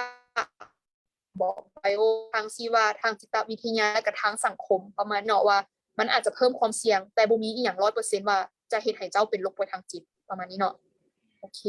คิดว่าน่าจะเบิดแล้วบ่ได้ยินเสียงน้ำผึ้งเว้ย ดีมาก ได้ยินแล้วแต่วันนี้โอเค โดย น่าจะเบิดบ่เฮามื้อนี้มีผู้ใดอยากมีคำถามอีหยังอีกบ่รู้สึกว่าเฮาก็นั้นได้คำถามทางบ้านนี่มีหลายเนาะแล้วก็คิดว่าคำถามของทางบ้านนะสามารถลงลึกได้ในเซสชั่นต่อไปหรือว่าในหัวข้อต่อไปของเฮาได้ในทุกๆวันเสาร์เนาะเขาจะลงลึกประมาณนี้ guest speaker ของเฮาอาจจะเป็นบุคคลที่อาจเป็นโรคป่วยทางจิตที่เราจะมาแบ่งปันให้ฟังเนาะว่าการที่ว่าเราปิ้นปัวหรือการรักษาเบิ่งแยงตัวเองนี้เจอร์นี่ของเราเนาะหรือว่าหนทางของเราหั่นน่ะเป็นอีหยังคิดว่าแบบหลายๆท่านต้องได้ติดตามเนาะเพราะว่าแต่ละหัวข้อของเฮานี่เป็นอีหยังที่ว่า ถือว่าเป็นอีหยังที่เกิดขึ้นได้เรื่อยๆประมาณนี้ค่ะนะก็คือว่าอาทิศหน้าของเฮานี่จะเริ่มแม่น workplace mental health เนาะก็คือว่าสุขภาพจิตในบ่อนเฮ็ดเวียกนอกจากว่าเงินเดือนบ่ออกในช่วงแต่ดึงแล้วเป็นความเครียดนึงแล้วอาจจะเบ้าเรื่องหลายๆอย่างว่าจะเป็นการเจรจากับนายของเฮาบ่หรือว่าอาจจะมีเพื่อนร่วมงานที่ท็อกซิกอีหยังต่างๆเขาจะรับมืออีหยังจังไดประมาณนั้นเนาะคิดว่าทุกคนต้องได้ติดตามแหละเนาะในมื้อนี้ก็คือว่าเขาน่าจะปิดได้แล้วเนาะบิวเนาะ โดย ก่อนอื่นเบิร์ดก็คือว่าต้องขอบใจน้ำเพิงหลายๆเนาะและก็ยินดีกับที่ research paper ของน้ำเพิงน้ำที่ว่าได้รับการตีพิมพ์แม่นบ่น้ำเพิงใน journal นึงแล้วแม่นบ่ถือว่าเป็นหัวข้อที่น่าสนใจเป็นหัวข้อที่ใหม่หลายแล้วก็เป็นสิ่งที่ว่าหาก็ฮู้ว่าก็เฮ็ดมาแล้วโดยที่บ่ได้ตั้งใจเลยประมาณนี้หั้นนะไปเบิ่งฟีดของตัวเองสินะเอ้าเฮาโพสต์ตัวนี้ไปว่าเฮาบ่ได้ฮู้เฮาบ่ได้มีเจตนาเลยประมาณนี้นะแต่ก็รู้สึกว่าได้เรียนรู้หลายอย่างกับน้ำเพิงเนาะบิวเนาะบ่ว่าจะเป็นหยังเขาต้องromanticize โรคป่วยทางจิตเนาะแล้วก็บุคคลใดเนี่ยที่ส่วนหลายจะมีพฤติกรรมประมาณนี้แล้วสิ่งที่เขาได้จากการ romanticize นี่ก็จะมีส่งผลดีแน่แล้วก็ส่งผลเสียได้คือกันแล้วรู้สึกว่าเรื่องผลเสียนี่จะหลายเนาะคือได้ขอย่ออีกก็คือว่าการที่เฮาบ่ฮู้โรคป่วยทางจิตใดนึงแล้วเฮาซื้อให้คนทางนอกอันที่เขาเจ้ารับฟังเฮาหรือว่า follower ของเฮาหรือว่าบุคคลไหนที่มี soft power หลายที่เนาะเฮงเป็นคนที่ต้องระมัดระวังคำเว้าแม่นบ่น้ำเพิงคล้ายๆว่าการกระทำของเฮาอาจจะถูก copy อีหยังได้โดยเฉพาะคือที่เฮาได้เห็นก็คือว่าแม่นซีรีส์ของ13 Reasons Why ประมาณนี้แล้วก็เพลงหลายๆเพลงที่อาจจะเกี่ยวกับการทำให้ตัวเองการฆ่าตัวตายการนำไส้ยาเสพติดในการแบบสิว่าจังได๋ลดพรว่าความแบบลดพรอาการทางจิตบ่หรือว่าความในใจความที่เขาเครียดอีหยังต่างๆประมาณนี้เนาะถือว่าเป็นบทเรียนให้หลายๆคนเลยแล้วก็ที่สิ่งที่เขาจะสามารถก้าวผ่านจุดนี้ได้หรือว่าลดพรผลกระทบของ romanticizing ก็คือว่าเฮาทุกคนต้องเฮ็ดนำกันก็คือว่า1เราต้องเปิดเผยข้อมูลที่เป็นความจริงเอาเรื่องสุขภาพจิตแล้วก็ปัญหาทางสุขภาพจิตมาเว้าให้หลายๆให้สังคมได้รับรู้แต่ว่าเวลาที่เฮาจะเผยแพร่อีหยังไปก็คือเว้าตามความจริงถ้าสมมุติผู้ใดมีประสบการณ์ก็คือเว้าตามประสบการณ์ของตัวเองที่เป็นความจริงโดยที่บ่ต้องเฮ็ดให้มันสวยงามเว้าไปจำจริงไปโลดว่าประสบการณ์ของเจ้าแม่นหยังแล้วสิ่งที่เฮาอยากโพสต์หันแม่นเพื่ออีหยังแม่นบ่อยากให้คนฮู้อยากให้แนะนำวิธีการบ่อีหยังต่างๆแต่ขอให้มันเป็นข้อมูลที่มันจริงโดยที่บ่ต้องเสริมแต่งให้มันเป็นสวยงามอีหยังประมาณนี้เพื่อมันจะเกิดเพิ่มความเสี่ยงของการลอกเลียนแบบได้ประมาณนี้เนาะแม่นบ่ขอสั่งรวมประมาณนี้ซะพอดีเลยเนาะเวลาแล้วขอบใจน้ำเพิงหลายๆเนาะที่เราได้มาเอาโดยแล้วก็ขอบใจคนเลยเนาะบิวเนาะเพราะว่าจะเป็น global shaper ของเฮาที่ว่าซอยในการเบิกคอมเมนต์บ่คำโยนคำถามอีหยังหลายๆเนาะแล้วก็คนที่ register มาทาง Zoom เนาะแล้วก็คนที่กำลังเบิ่งอยู่ Facebook Live ประมาณนี้ซะเนาะน้ำเพิงกล่าวอีหยังสั้นๆเลยบ่นี่มันบ่ซั่นเฮาจะปิดเลยอย่าเว้าแบบทิ้งหน่อยนึงบ่หรือว่าบิวเองบ่อยากทิ้งท้ายอีหยังก็ได้หวังว่าเวบินาร์มื้อนี้จะเฮ็ดให้คนเข้าใจพฤติกรรมของการ romanticize mental illness หลายขึ้นแล้วก็ขอให้ทุกคนแบบว่าเพิ่งคิดว่าทุกคนที่มาฟังในมื้อนี้หันสิว่าจังได๋ว่ามี privilege ที่จะแบบว่ารับรู้ข้อมูลเหล่านี้ก็เลยอยากให้ทุกคนแบบใช้ privilege นั้นให้ศึกษาคนอ้อมข้างหรือว่าเผยแพร่ความรู้กับคนอ้อมข้าง take care คนอ้อมข้างเพราะว่าอันนี้ก็เป็นทางหนึ่งที่เราสามารถแบบว่าลดพรการลดพรมลทินหรือว่าลดพรความเข้าใจผิดของเรื่องสุขภาพทางจิตได้หลายเลยโดยบิวบิวก็อยากกล่าวขอบใจทุกคนเนาะที่แบบว่ามารับฟังแล้วก็ให้ความสนใจเกี่ยวกับหัวข้อนี้เนาะหัวข้อสุขภาพจิตแต่ก็สุดท้ายนี้เนาะก็อยากให้ทุกคนเวลาฟังพวกข้อมูลจากพวกเขาก็อยากให้คิดไปนำใช้ความคิดของตัวเองไปนำบ่จำเป็นต้องฟังความคิดของพวกเขาเสมอไปเนาะโดยพยายามใช้ทัศนคติความคิดของตัวเองไปนำโดยแล้วก็คันว่าmoderator guest speaker ของเราหรือบรรดาทีมงานเขาใช้คำบ่สุภาพหรือว่าคำใดที่ว่าแบบอาจจะไปทริกเกอร์คนที่ไปทริกแบบคนที่รับฟังใช่นะก็ต้องขอโทษขออภัยมาณที่นี้ด้วยโด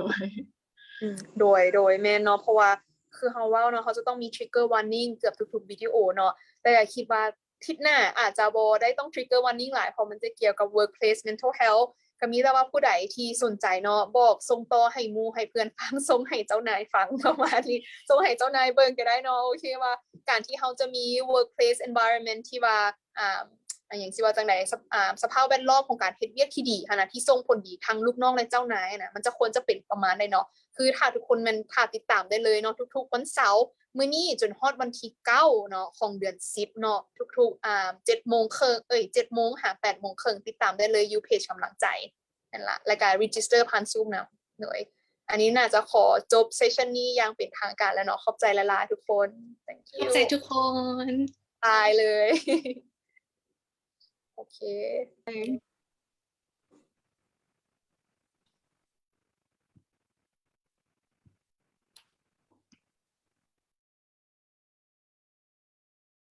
การปิดไลฟ์แล้วว่ะ